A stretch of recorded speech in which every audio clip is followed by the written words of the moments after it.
Hello,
good morning.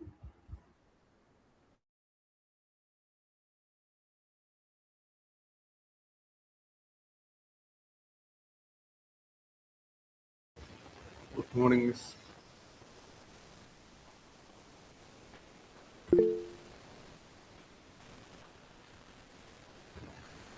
Then, Miss, I am audible. Yes, sir. Audible. Elizabeth, Miss, shall we start? Yes, yes. So, warm good morning once again to one and all. So we have reached to the sixth day and last day of our FDP on machine learning from fundamentals to deployment. And over the last 5 days, we had so many insightful sessions on various concepts of ML and various algorithms, then implementation.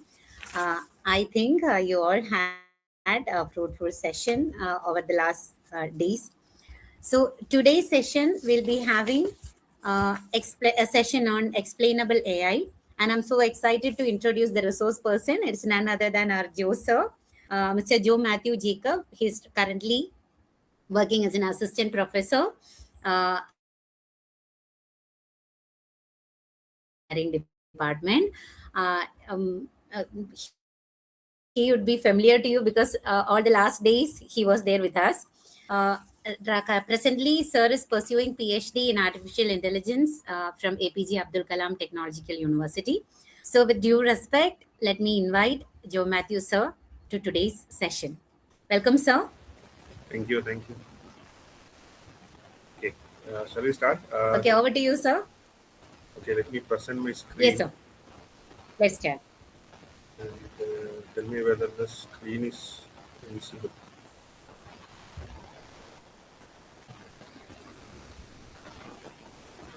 It's getting loaded only, sir. Just wait.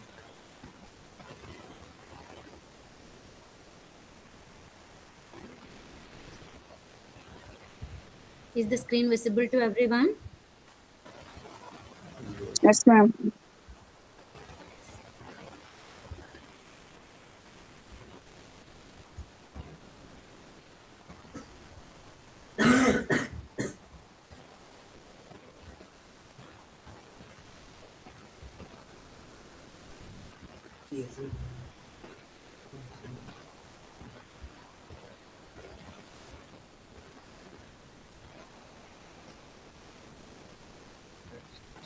There is a small problem.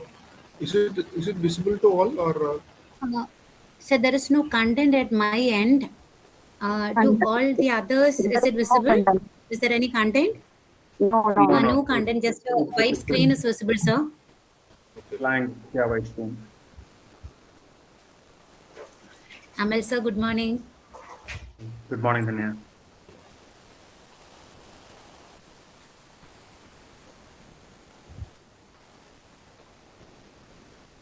What about now? Yes, sir. Right now it's visible. content are visible, right?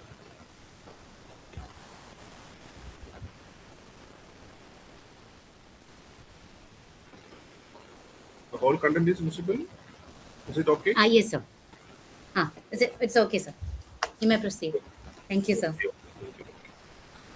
Okay, let's start. So for the past 5 days, from Monday onwards, we started discussing about machine learning, and in that we have discussed about supervised and unsupervised machine learning, and we have gone through different algorithms also, and we have done some hands-on on this topic also, right? And particularly in the last day, we have discussed about convolutional neural network, especially deep neural network.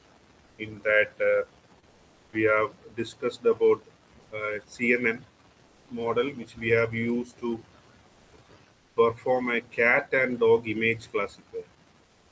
Right. So we had some train data, we had some test data on cat and dog images, and we have created a CNN model, and we have passed an image to that particular model, and the model has predicted it as cat. Maybe it has predicted as a cat or a dog. But assume when we have uploaded an image to that model, the model has predicted it as a dog, for example.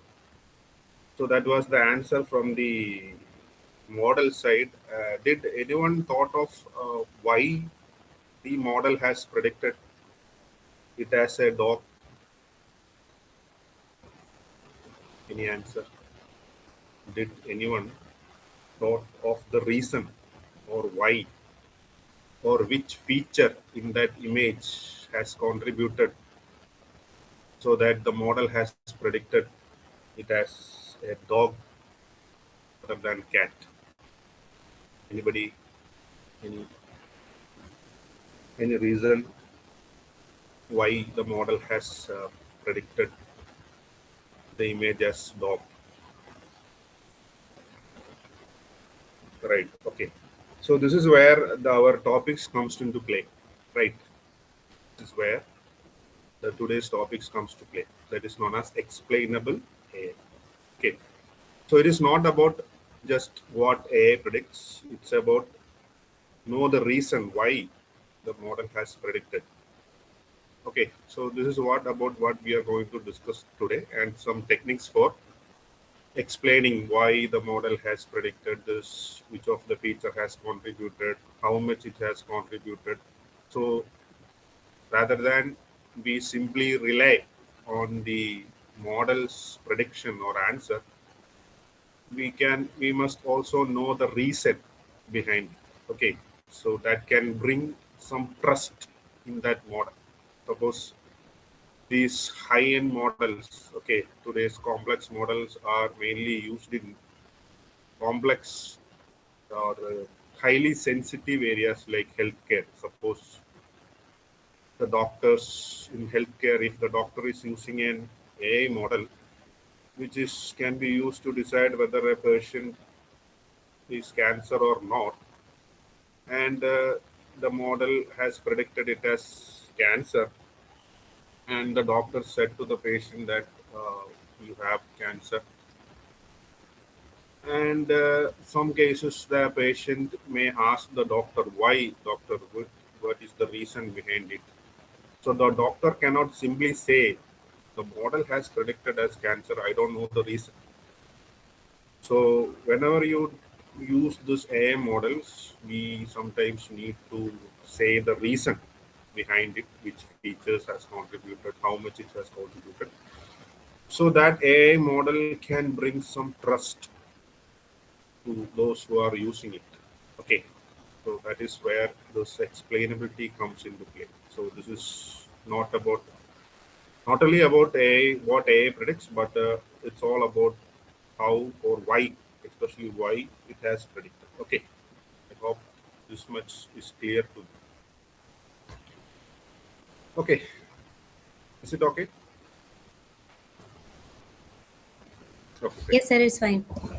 Yes. So these are the table of, this is our roadmap for this session, and we will start with some basics like AI, what is AI, what is ML, what is deep learning, what are the different models. You are familiar with this, right? Then we will discuss about explainability, why, what is the need for explainability, okay, and some techniques that can be used for explaining the AI models. Explaining in the sense means the reason behind the models, why it has predicted, which feature contributed, how much it has. So for those knowing the answer, we need some explainability technique like Lime and SHAP today. There are some, n number of explainability techniques are available, but I will be covering only Lime and SHAP, and that too on tabular data. But I will also show some how this explainability works on images also. Okay, but for images we can use some techniques called GradCam. But for understanding purpose or getting some basic things, I will be covering the application of Lime and SHAP on tabular data only, because so far we have discussed for the last 5 days, and out of this 5 days, 4 days we have mostly worked on tabular data. Okay, so I have taken examples on tabular data. So this is the table of contents, and you already know uh, what is artificial intelligence, right? So it is nothing but making the system to perform tasks that require human intelligence. Right? This is a very basic, simple definition, but there are lots of definitions are available. So we can take anything that is suitable for you. It's basically, in layman's point of view, we can say this to making the system to perform tasks that require human intelligence. Usually, some example has been given here, like speech recognition, image recognition, medical diagnosis, autonomous. These were already done manually by the humans. Now we made the system to perform the things that are done by the humans. Now instead of humans, AI system can be replaceable on these areas. So rather than humans, AI systems are now capable of performing speech recognition, image recognition, medical diagnosis, autonomous vehicles, etc.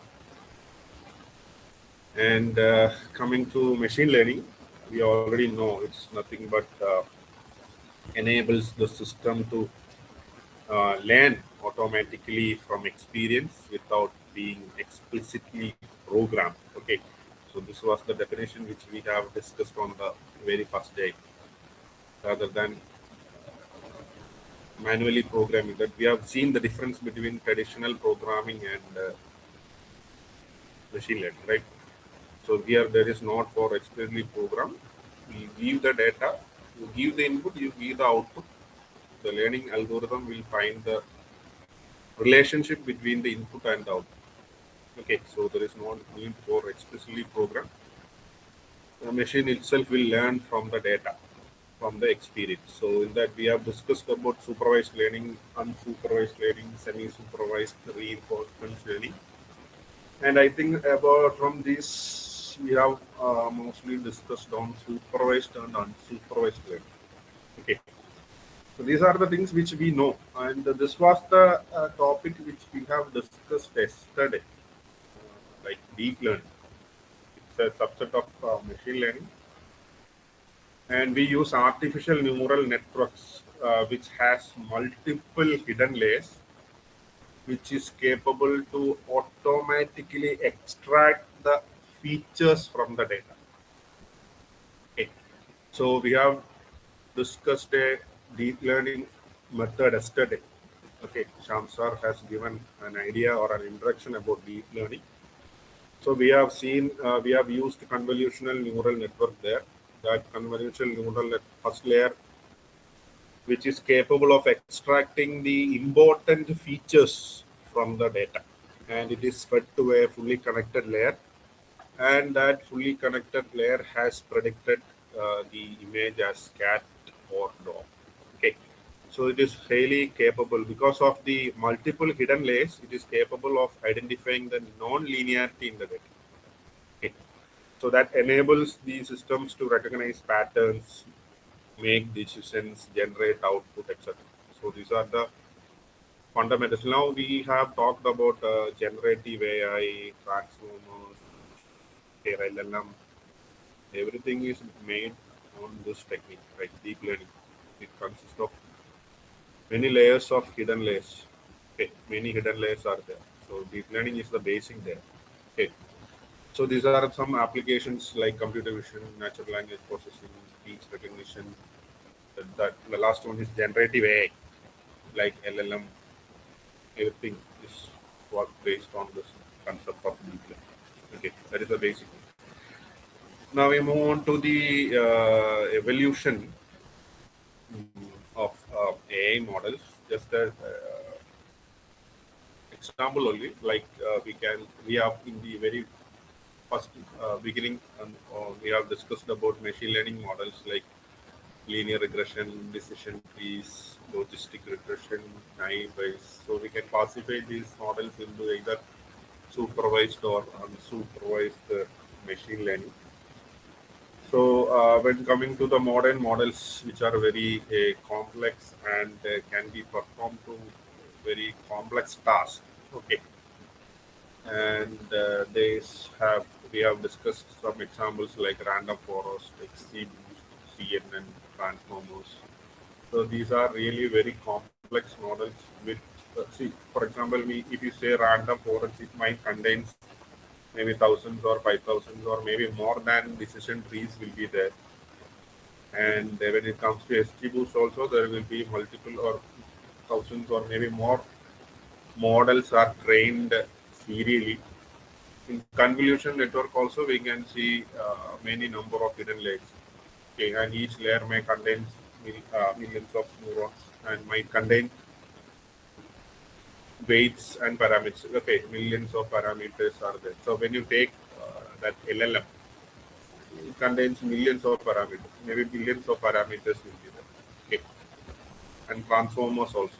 So what I will like to convey here is these traditional models may lack accuracy, but they are highly interpretable. Okay, this is what I like to convey in this slide.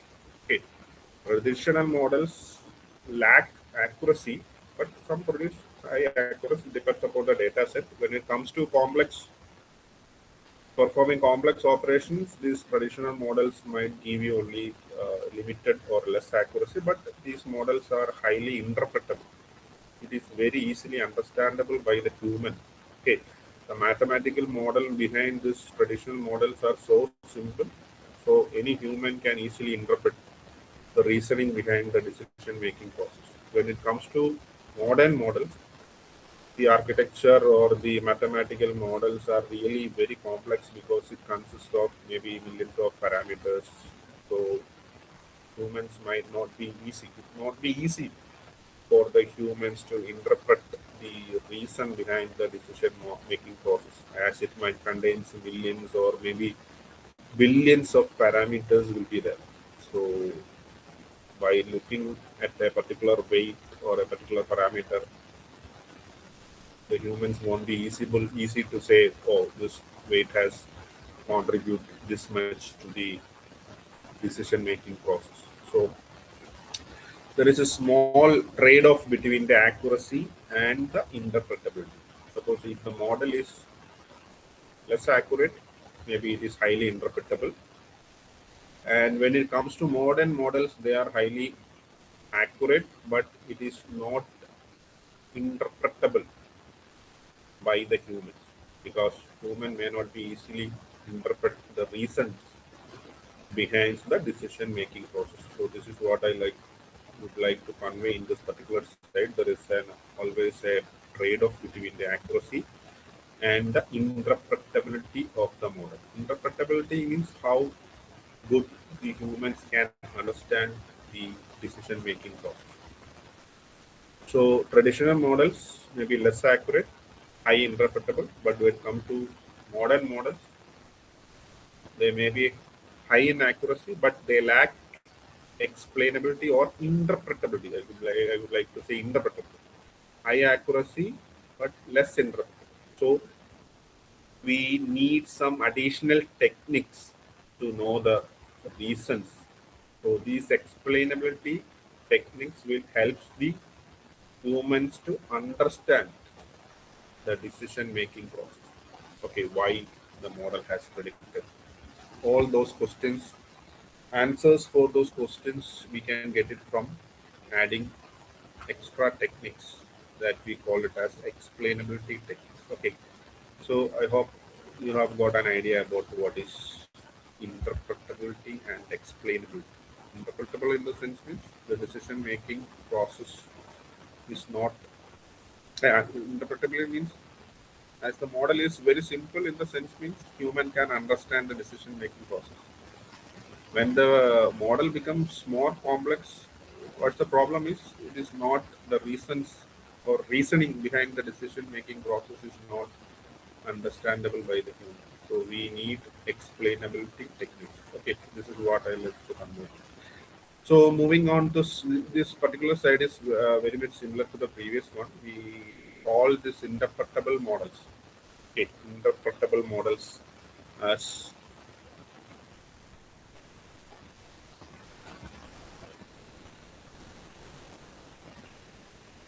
so we can say the interpretable models as white box models and highly complex models. Like most model models are black box models because they are not interpreted by the humans. Okay, so we can say white box models are those models whose reasoning behind the decision making process is understandable by the humans. So we know that we does not require a explainability technique in these models because these models are very simple. The reasoning behind the decision making process is easily understandable or interpretable by the humans. So those models we call it as white box models. Okay. So when it comes to black box models, these models are really very complex. They might go through different techniques and it is very difficult for the humans to understand the reasoning behind the decision making process. So those models comes under the category of black box models. Okay. So the key question here is, can a human understand why the model made this decision? Without any external tools, we can consider those models as white box models. Suppose if the human cannot understand why the model made that decision, if the answer is no, those models comes under black box models. So we require extra techniques, okay, to know the reason behind the decision making process. I hope it's clear. So this is a small example for a white box model. As I have already said that this model is so simple, right? I have taken an example as a linear regression model. So simple. Any human can easily understand the reasoning behind the decision making process. So in this you can see house price is there, two weights are there, area and bedrooms. So if you make any change or 1 unit change in the bedroom size, it will affect how much it is going to affect in the house price. Okay, this effect of 20,000.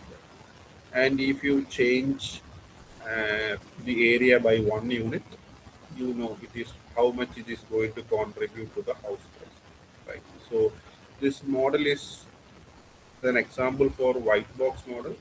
The reasoning, suppose you say the model has predicted as 5,95,000 as the house price, we can easily say that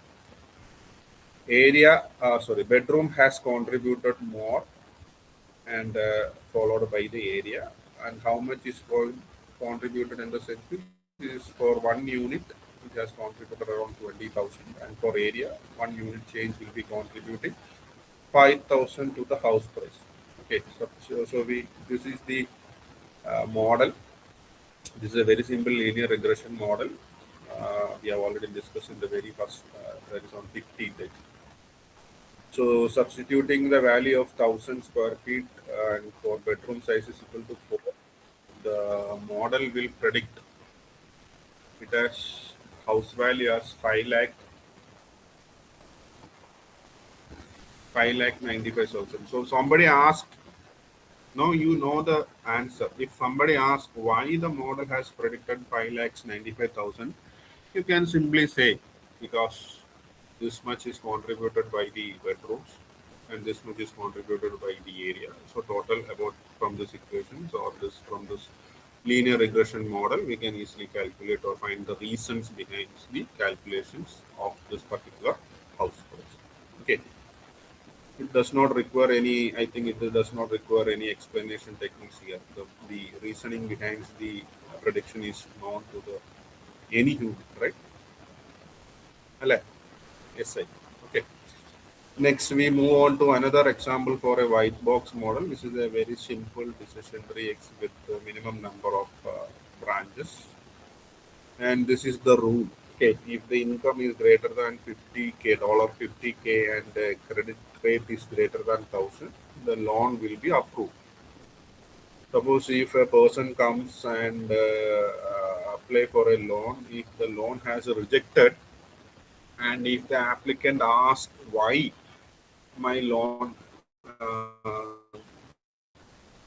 has been rejected, we have the answer because when you apply for a loan, it's less than $50K, your credit is not less than 70. So because of that, loan is not sanctioned or loan is rejected. You have the answer for that. You have the reason. Okay, you have the reasoning behind the decision making process. So these models, which are very simple, and it is easily understandable or interpretable by the humans. It does not require any explanation technique, right? So why white box models are very useful in the sense, I have already said that these are very simple, easy to explain, easy to debug, can be trusted because we know the reasons, no extra tools are required. So this is because of these reasons.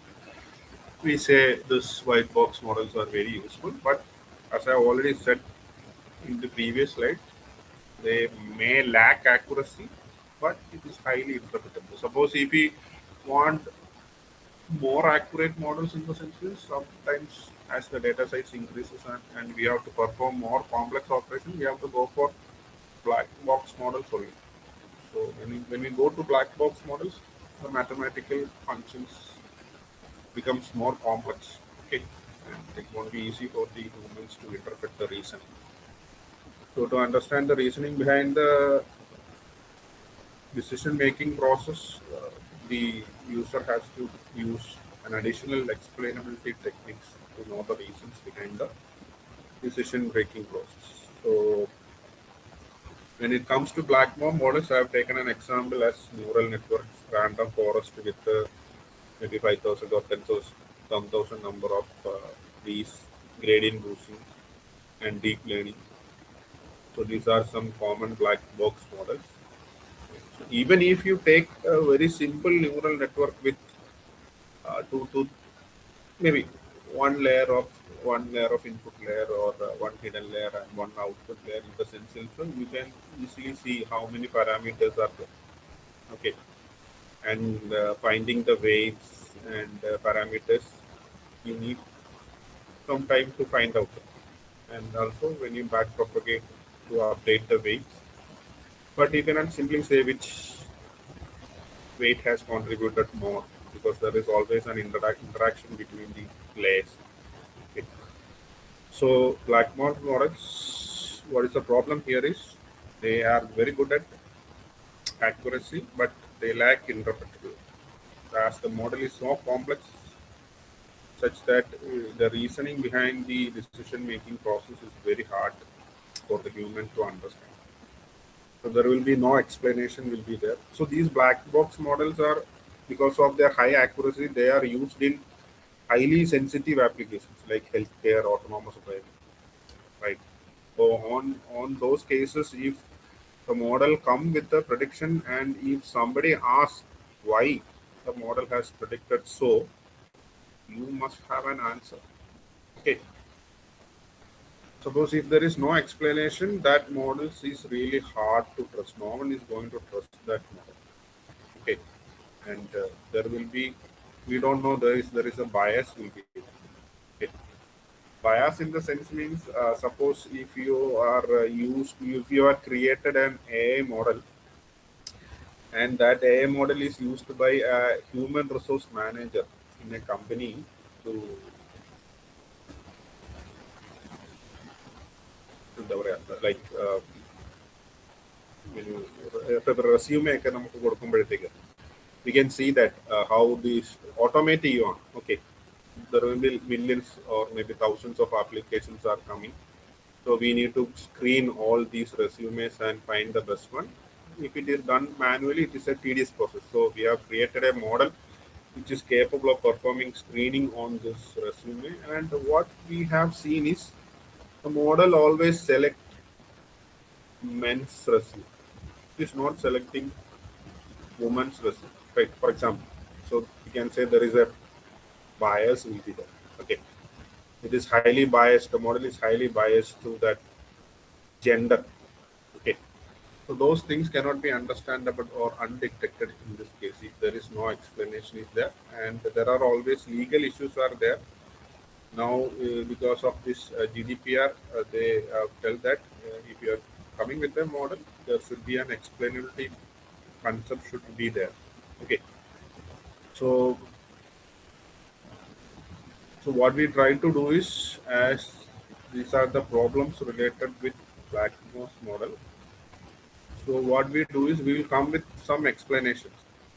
Okay, so because of this explanation, that will bring trust, and also we can see if there is any hidden bias, and it satisfies the explanatory techniques that is issued by the GDPR. Okay. This is just an example of what we have already said. Okay, said, for example, if you take deep neural networks, for example, it might contain input layer, and so many hidden layers will be there, depends upon how complex the model is. And the output layer is, for example, loan approved or rejected. So input layer will accept so many features like age, income, credit score, and so many hidden layers will be there. And these input will be passed to the hidden layers, from one hidden layer to other hidden layer to the next hidden layer to the next hidden layer. Finally, it will reach the output layer, and output layer will produce a final prediction whether the loan will be sanctioned or approved or rejected. Okay. So why it is a black box model in the means you already see, as the number of hidden layers increases, this system becomes more complex. Okay. So no single weight. So in the previous example, in case of linear regression, that was very simple. From one weight, we can easily identify how much it has contributed. But comes to a black box model, and that to a neural network, there will be millions or maybe billions of parameters will be there, and they are all interconnected, right? So it is very hard to say which one is contributed more. And they have used non-linear activation functions like ReLU, sigmoid to capture the non-linear relations within the data. Okay, so in real world data are not linear. Okay, there is always non-linearity there. To capture that non-linearity, so we have to use activation functions, right? So the activation functions may differ from one layer to other. For example, in the hidden layers, they might have used ReLU. In the output layer, they might have used sigmoid, okay, or maybe softmax function. So there won't be no explicit rules will be there. Okay, decisions is because there may always an interactions between these layers, and finally the decision has been made.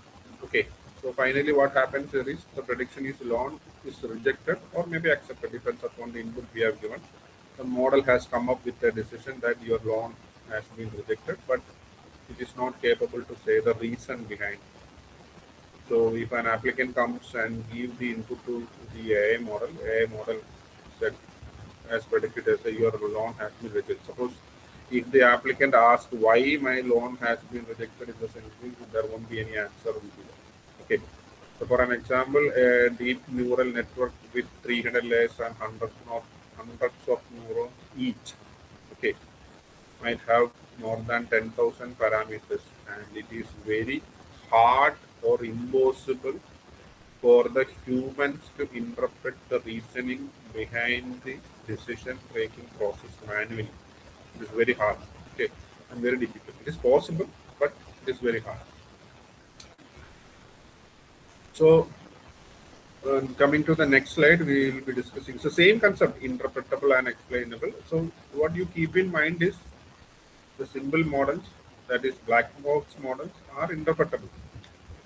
Okay, but when we come into black box models, they are not interpretable. So we need explainability techniques. That is the main basic concept you need to understand. Okay, there is nothing but in that. Simple models are interpretable. Interpretable in the sense means the logic behind the decision making process is understandable by the humans. Nothing much. Okay, but when it comes to black box model, I have said that these models are very complex.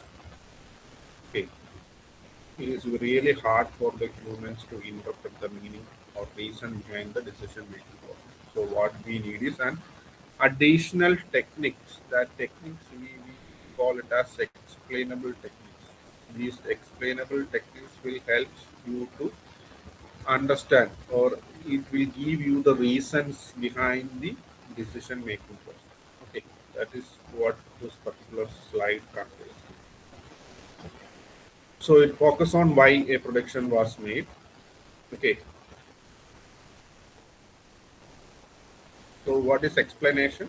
I have already said that it is not about predicting the answer, but it is also about why, the reason behind the answer of the prediction. Okay. So why explainable AI in the sense means the complex black box models are very difficult for the humans to interpret. So they won't be able to answer why the model predicted this. Okay, or which features has contributed, how much they have contributed. It is not really answerable or interpretable by the humans. And as there is no reason behind the decision, next question comes down to can we trust this model? Even if you say 100% accuracy is there, but if we know the reasons also, we can simply trust. Okay, trust that. And these are the core principles what we achieve once you add this explainability to this black box model. The first thing you're going to achieve is trust. Okay. Suppose a patient refuses chemotherapy because the AA gave no reason. AA has given an answer. You are a cancer patient and suggested chemotherapy. But if the person asked why, the model doesn't have an answer. So the patient is not going to trust that model. Right. So when you bring this explainability, it will bring trust. And next thing you're going to achieve transparent. So previously these black box models are really opaque. We don't know the actual reasoning behind the decision making process. Now we have used this explainability techniques into this black box model so that now the decision making process is clear. There is no opaqueness in there. It's clear and visible and not wavering. So we can say the decision making process is now transparent. And third thing which we are going to achieve is the interpretability. Like anyone can understand. Because of this explainability, it will come with the reasons, and that reasons will be very simple so that anyone can understand. Okay, highly interpretable. And The next principle is fairness. So the problem, one of the problems, these are some problems, but these are the solutions. There was problem, there was no trust was there, there was no transparency was there, the blackboard models are not interpretable. But when it comes to explainably AI, and when we add this XA concept into black box models, now the model has bring trust. Is the model, the black box model is now transparent, it is highly interpretable. It brings fairness. Fairness in the sense means, in the previous example, I have told you in the case of HR. Okay, an HR AI shortlist one male candidate. XA reveals gender was implicit via proxy variables like, okay. So what it tries to say is there was a bias. Okay, the model was biased to a gender male.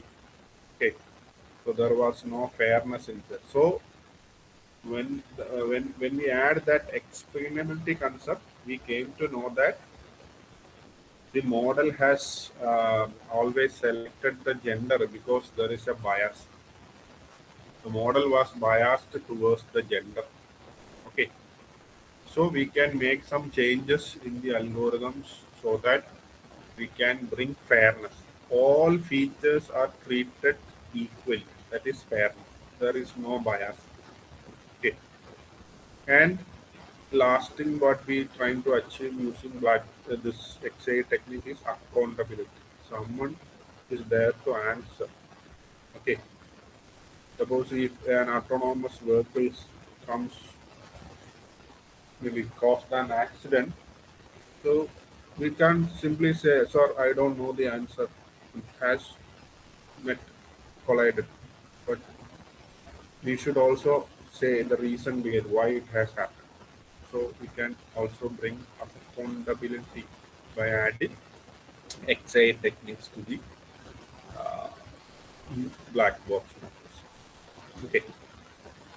Now we move on to explainability and what are the different types we can achieve. And so there are two types of explainability. One is global and local. Okay. So explainability എന്ന് പറയുന്നത് എന്താണ് ഈ reason behind the decision making process ആണ്.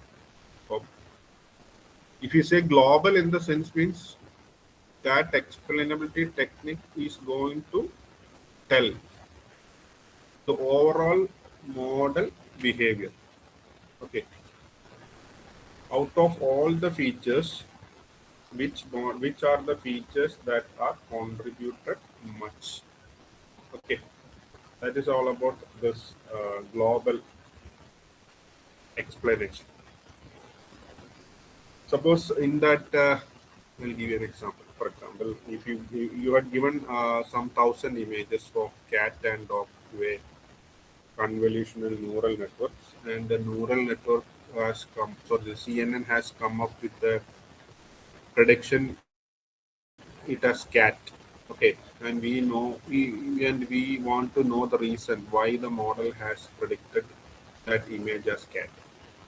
In global explanation, it will answer you like this: out of all the features, which features the model relies on to classify it as a cat? Okay, out of all the features, or what are the contributions? Okay, which features the model relies on? So if there are 10 features are there, out of these 10 features, which features are contributing and how much is going to contribute in the overall model behavior? That is known as global explanation. Okay, explain the model itself. Okay, coming to local explanation, rather than giving, it is taking only one instance. Okay, if there are 1,000 images are there, you take one image, okay, you give it to the model, and model says it as a cat, and also it explains why for that particular image which feature has contributed more, so that the AI has predicted it as a cat. Okay, so local means one instance, global means the overall model behavior. Okay, local means You give one instance, it will give you AI will give you a prediction, and explainability. Local explanation means explanation for that particular or single instance only. Okay, that is the difference between global and local. So you can use techniques if you want to know the model behavior, or if you want to know a single instance how it has contributed, which feature has contributed, you can go for local explanation. Okay. Then another technique is intrinsic versus post. Intrinsic in the sense means explainability is within the model itself. Like for example, those white box models which we have discussed are intrinsic. Why in the sense means we doesn't require any additional explainability techniques. Okay, that is known as intrinsic explainability. That interpretability is built into the model itself. We don't require any additional techniques. Okay, that is known as intrinsic. And comes to post hoc in the sense means these are some kind of black box models, so we don't know the reason. So once the model has been trained, after training, we will use an additional post. That is the meaning post hoc. Once the model has been trained, after the model has been trained, we use some additional techniques, additional explainability techniques for knowing the reason behind the decision making process. Okay, that is intrinsic. That is explainability is within the model, so that we say the model is interpretable. If the model is not interpretable, we require additional techniques. So once the model has been created, we will use additional techniques. That is known as post hoc explain. Okay. Then coming to another type in the sense means model specific and model agnostic. Okay. Suppose we have come up with different explainability techniques. Some techniques will work on a particular model only. That is known as model specific. Okay.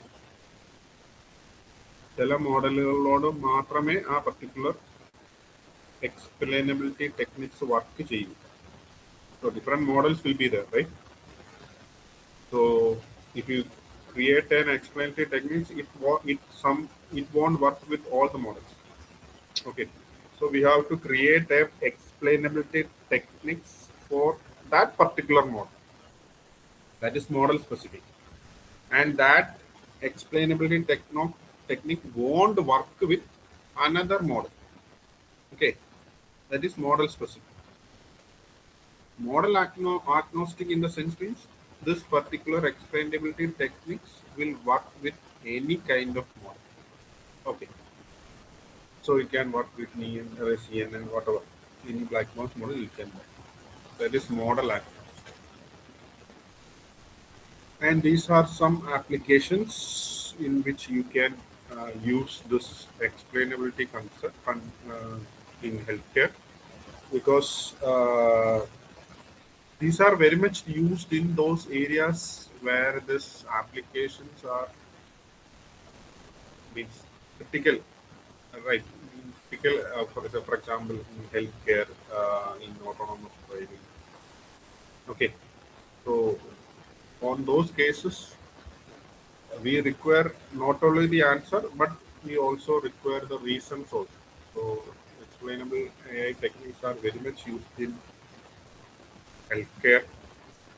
Suppose the model has come up with a cancer probability of 92. So if someone asks, or even the doctor can also ask why the model predicted this much of value.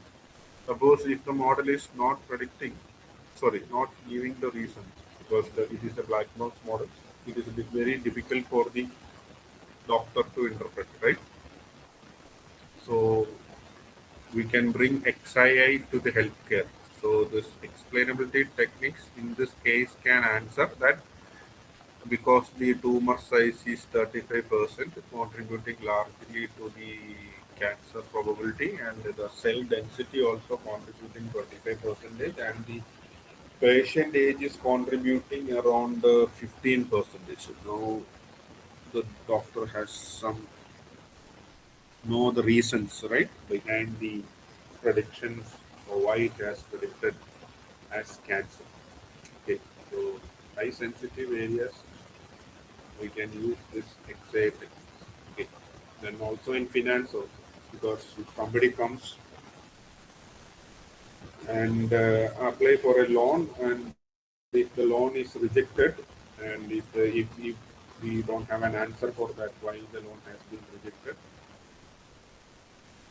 and bringing XA into this particular model, what we can say is because of these reasons, because your income is low, you have high debt, your education is low, your credit is with poor credit history, because of these reasons, your loan has been rejected. Okay, so because of this explainability only, you will be able to answer this. Okay. ഇതിനകത്ത് വേണ്ടിയിട്ടാണ് I have taken very small simple example, but real ലൈഫിലോട്ട് വരുമ്പോൾ മോഡലുകളെല്ലാം വളരെ complex ആയിരിക്കും. മനസ്സിലാവാൻ വേണ്ടിയിട്ടാണ് ഞാൻ ഈ ചെറിയ എക്സാമ്പിൾ എടുത്തത്. And also in autonomous, so many areas are there, but I have taken only 2 or 3. Okay, XA in autonomous vehicle. Suppose a vehicle applies emergency brakes. Passengers and regulators needs to understand why the vehicle has applied the brake. Okay, maybe the vehicle has detected a pedestrian, or maybe due to the signal, red signal. It is because of that the vehicle has applied the brake. So for everything we have a reason. Okay, because maybe if the model has detected a pedestrian, or it has detected some distance threshold, right? ADAS features in here. And the collision probability was really high, because of that the car has applied the brake automatically.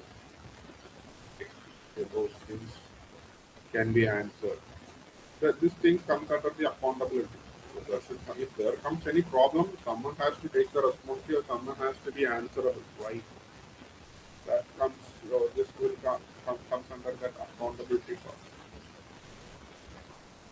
So there are different types of X-ray techniques are there: permutation based, post-smoke, gradient based, etc. Sorry, 4 categories. I think it's 3 only. There was a small mistake there. Okay. Now we move on to the main sections. Okay, this is what we are going to discuss today. Okay, now what we are going to discuss is about the 2 techniques, which is called the line, and the second technique is called the shaft. Other than these 2, there are n number of explainability techniques are there, but I have taken a very simple explainability techniques for getting some basics about what is explainability, what is technique, how this line and shaft helps to bring explainability. Okay. So what is line in the sense means, line means local, there is a full form, local, interpretable, model agnostic explanation. Okay. L means local, interpretable, model agnostic explanation. Okay. And shaft is shaftly additive explanation. These are the main 2 techniques which we are going to discuss today. And we will discuss more about this in the coming slide. Anyway, what we are going to discuss today is about line and shaft. Okay, 2 explainability techniques, and that too applying on tabular data. You can also apply it on text and images also, but we will be discussing how it can be used on tabular data. But I will also show you one example how it is going to work on images also. But there are some other well-built explainability techniques like GradCam, etc. are there, which will work well on images. Okay. So moving on to the topic, which is line. So far, are you familiar with the topics which we have already discussed? Can we move on to the next slide?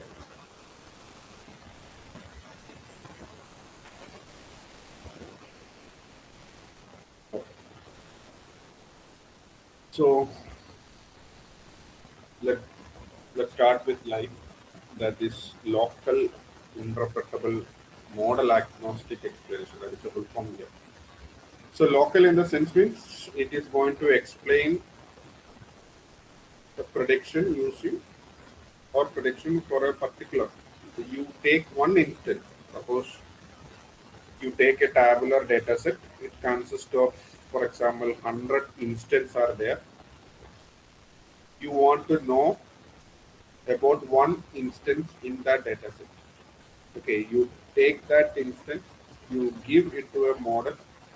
Model has come up with a prediction, and you use explainability techniques to know why that single instance output is so like that. Okay, so we want to, if we use line to know the explainability for a single instance. Okay, it explains only one instance. So if you have 100 instances, you take one instance or maybe one row, for example, tabular data, one row that might contain n number of x features and one label will be there. That label is the output. What you do is you give that instance to a model, AI model. AI will model predict it as a output, and you want to know the reason behind the prediction for that particular instance only. That is why it is called a local. So interpretable in the sense means it will come up with a simple human readable model output. Okay. That explanation is really interpretable in the sense means it is so simple that humans can understand the reasoning behind it. Okay. Model agnostic in the sense means we already discussed that this model works with, sorry, this explainability concept line will work with any model, and explanations will give you like which feature has contributed, how much it has contributed, why it is predicted as so. Those explanations we will get. So this is called a line, that is local, interpretable, model agnostic explanation. So as I've already said that it will be giving an explainability for a single instance. Suppose you give an instance or a application details of a applicant or a particular applicant.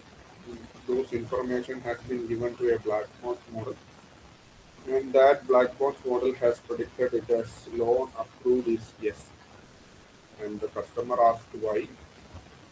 So as we are using, once the model has been trained everything, after that we use XA techniques. The techniques which if you use line, what happens here is line will answer like this. These are the features contributed, and this much amount is this much of contributed by income. 30% is contributed by the credit scale, and minus 20 by existing debt. So because of this, income and credit score is high, and they have contributed very much. Because of that, that particular loan is approved. Okay, you will get an answer like this when you use like why, which features, how much these features has contributed. So you can refer this paper, which is called the line. Why should I trust you? Okay, this is the paper which is available. So you can refer this. Uh, it is available in the right. So everything behind the concept of line is fully explained in this paper. So you can refer this whenever you get time. Okay. So these are the steps behind the line. Okay. As I've already said that it is local. Local in the sense means it will only give explanation for a single instance. Okay. So we'll go through the steps one by one, and we will go through a small example on a tabular data and how it is works and all. Okay. So first step is select an instance. Okay. So we want an explainability of a particular instance. You select it. Okay. Okay, you select that instance which you want the explainability, which you want the reason behind the decision making process. So first step is pick that particular instance you want to explain. Okay, as it is live, you will be working only on single instance and trying to explain why it has come up with that particular distance. So second step is you generate perturbed samples. Okay, you create some samples which is similar to the one which we have selected already. Okay, you select one instance and we'll create some samples which is similar to the instance which you have selected. Okay, generate perturbed samples. So you make some variations in the instance you have selected. Okay, then you will get different samples. Okay, select ചെയ്ത സാമ്പിളിൽ കുറച്ച് changes വരുത്തി കഴിഞ്ഞാൽ okay നമുക്ക് കുറേ samples കിട്ടും. That sample will somewhat similar to the instance which we have selected. And third step what we'll do is once we have got some samples, we will pass those samples to the black box. Okay. So run this perturbed samples through the black box model, and we will obtain the predictions from this black box model. Okay. You pass this, you select one instance, create some samples which is similar to the instance, and pass those samples to the black box model, obtain the prediction. And what you do next is you compute the distance from the created sample and the selected sample. Okay. And the selected samples, you compute the distance. Why you are computing the distance in the sense means you are planning to give more importance to those samples which are near to the selected sample. Okay. That's why we are computing the weight or the distance. Okay, you are computing the distance in the sense means you want to know how far is your sample, or the instance from the selected sample. For that, you can use Euclidean distance or Manhattan distance, etc., to compute the distance between the selected single instance and the generated multiple instances of them. Okay. Then you compute the weights. Weight will give you, rather than simply taking the average, you take the weights. Weights in the sense means why we are giving the sense means we have to give more importance to those samples which are near to the selected single instance. Okay.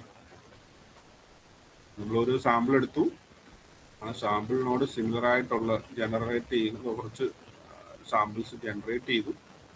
അതിനുശേഷം അത് black ബോക്സിന് കൊടുത്ത് prediction എടുത്തു. എന്നിട്ട് നമ്മൾ ഈ പറയുന്ന സാമ്പിൾസും നമ്മുടെ selected instance which we want to predict അവർ തമ്മിലുള്ള ഡിസ്റ്റൻസ് എടുത്തു, അതിൻ്റെ വെയിറ്റ് കാൽക്കുലേറ്റ് ചെയ്തു. അതിനുശേഷം ആ വെയിറ്റിംഗ് കൂടി യൂസ് ചെയ്തിട്ടാണ് നമ്മൾ എന്ത് ചെയ്യും, ഈ പറയുന്ന ബ്ലാക്ക് ബോക്സ് മോഡലിൻ്റെ പ്രൊഡിക്ഷൻ കൂടെ നമ്മൾ എന്തെടുക്കും, ഈ പറയുന്ന ലീനിയർ റിഗ്രഷന് ഇൻപുട്ടായിട്ട് കൊടുക്കും. Okay. So what we do in this step is we will train a surrogate model on this weighted sample. Okay. And we will get it. അപ്പോൾ ഇവിടെ എന്താ നമ്മളിവിടെ യൂസ് ചെയ്യുന്നത് മെയിനായിട്ട് ഒരു ബ്ലാക്ക് ബോക്സ് മോഡലാണ് നമ്മുടെ മെയിൻ മോഡൽ. പക്ഷേ അതിൻ്റെ ഇൻസ്റ്റൻസിൻ്റെ എക്സ്പ്ലെയിനബിലിറ്റി അറിയാൻ നമ്മളിവിടെ യൂസ് ചെയ്യുന്നത് എന്താണ്, ഒരു linear regression model. Okay, linear regression model നമുക്കറിയാം, അതൊരു വൈറ്റ് ബോക്സ് മോഡലാണ്. So we can easily interpret. So once we are using a linear regression model as an XA technique here, we can easily interpret the coefficient. So when you interpret the coefficient in the sense means we can easily say out of these coefficients which coefficient has contributed more and how much is going to contribute or how much it is contributing. Okay. So I will explain the steps with an example. Okay. Maybe things will be clear. So things, so this is the mathematical objective behind the line. Okay. So what we will do is we have an F. F is nothing but the black box model, and G is the local surrogate model. That is the linear regression model here. So what we'll try to do is we'll try to minimize the error here. Okay, minimize the error. I will explain this with an example, right? So this is the regression technique. Sorry, not regression, regularization technique. So we have discussed about the lasso and ridge regression, adding a penalty, okay, to handle the overfitting case, which we have already discussed in the hands-on session. So this part is the, regularization technique. So what we try to do is we try to minimize the loss. L is the loss, okay, between the actual and the predict. Okay, and this is the distance.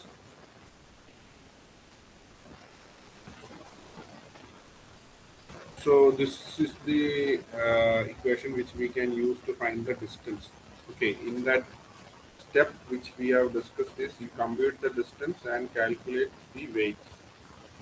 Okay, so calculating that weight, you can use this equation, exponential of raised to minus d. D is the distance between the actual instance, that is weight assigned to nearby sample z, and distance between the original point x ഉം sample z തമ്മിലുള്ള distance calculate ചെയ്തതാണ്. Already നമ്മൾ distance calculate ചെയ്യുന്നുണ്ട്. ആ distance calculate ചെയ്തതിൽ നിന്നാണ് നമ്മൾ weight calculate ചെയ്യുന്നത്. How far is that selected sample is from our instance. Okay, first of the samples എന്തോരം അടുത്താണ്, അതിൻ്റെ ഡിസ്റ്റൻസ് അറിയാൻ വേണ്ടിയിട്ടാണ്. അതിനുശേഷം ഏറ്റവും അടുത്തുള്ള പോയിന്റിന് കൂടുതൽ വെയിറ്റ് നൽകുക എന്നുള്ള കൺസെപ്റ്റാണ്. കാരണം നമ്മളിവിടെ ഒരു ലോക്കൽ ഇന്റർപ്രറ്റബിൾ മോഡലാണ് നമ്മളിവിടെ ട്രൈ ചെയ്യുന്നത്. അപ്പം നമ്മൾ സെലക്ട് ചെയ്തിരിക്കുന്ന പോയിന്റിനോട് അടുത്തുള്ള പോയിന്റ്സിന് കൂടുതൽ ഇമ്പോർട്ടൻസ് കൊടുക്കാൻ വേണ്ടിയിട്ടാണ് ഈ വെയിറ്റ് ഇവിടെ കാൽക്കുലേറ്റ് ചെയ്യുന്നത്. സോ നമ്മളൊരു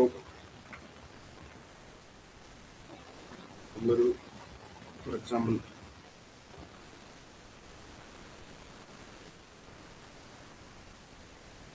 ഇതാണ് നമ്മുടെ this is the instance which we have selected. Okay, അപ്പോൾ ഇതിന് സിമിലർ ആയിട്ടും അല്ലെങ്കിൽ ഇതിന്റെ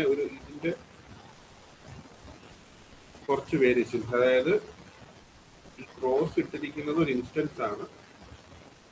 ഓക്കെ, ഇതിനോട് അടുത്ത് നിൽക്കുന്ന അല്ലെങ്കിൽ സിമിലർ ആയിട്ട് കുറച്ച് വേരിയേഷൻസ്, അതായത് ഈ ക്രോസ് ഇട്ടിരിക്കുന്ന ഇൻസ്റ്റൻസിന് കുറച്ച് വേരിയേഷൻസ് വരുത്തി നമ്മൾ കുറച്ച് സാമ്പിൾ പോയിന്റ്സ് ക്രിയേറ്റ് ചെയ്യുന്നു. ഓക്കെ, അപ്പൊ ഇങ്ങനെ ക്രിയേറ്റ് ചെയ്യുമ്പോഴത്തേക്കും നമുക്കറിയാൻ പറ്റും ഈ പോയിന്റ്സ് എന്ന് പറയുന്നത് ഈ പറയുന്ന പോയിന്റ്സുമായിട്ട് കുറച്ച് എന്താണ് അടുത്താണ്, കുറച്ചും കൂടെ, അതായത് ഇതിന്റെ ഡിസ്റ്റൻസ് വളരെ കുറവാണ്.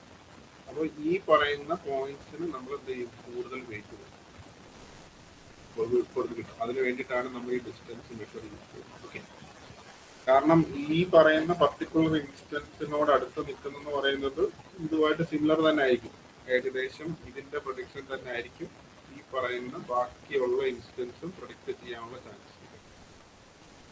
Okay,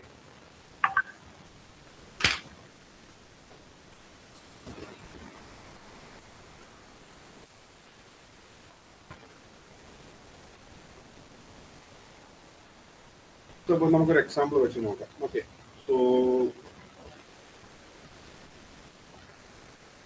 suppose if we have a test data like this A, B, C, D, E, and E, which has age and income, and this is the lawn score is the Y label, predicted label. Okay, and for example, if you want to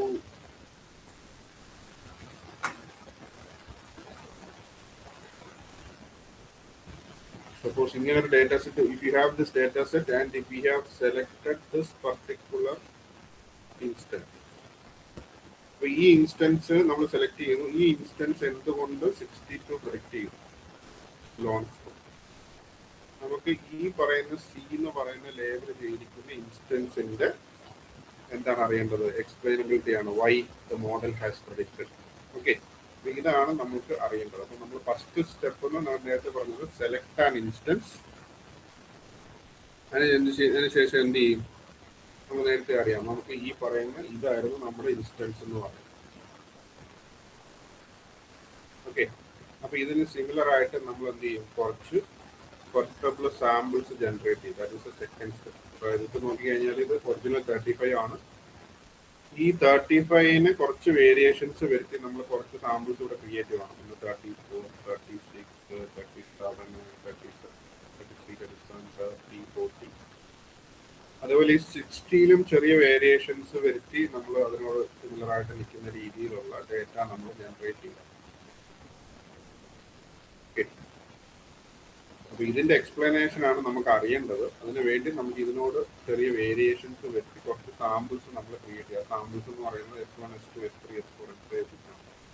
അപ്പൊ ഈ original ഇൻസ്റ്റൻസിന്റെ ചെറിയ variations വരുത്തി നമ്മൾ കുറച്ച് samples generate ചെയ്തിരിക്കുകയാണ്. അത് രണ്ടാമത്തെ step. എന്നിട്ട് നമ്മൾ എന്ത് ചെയ്യും? നെക്സ്റ്റ് എന്ന് പറയുന്നത് നമ്മുടെ സെലക്ടഡ് സാമ്പിൾസ് എന്ന് പറയുന്നത് ഇതായിരുന്നു.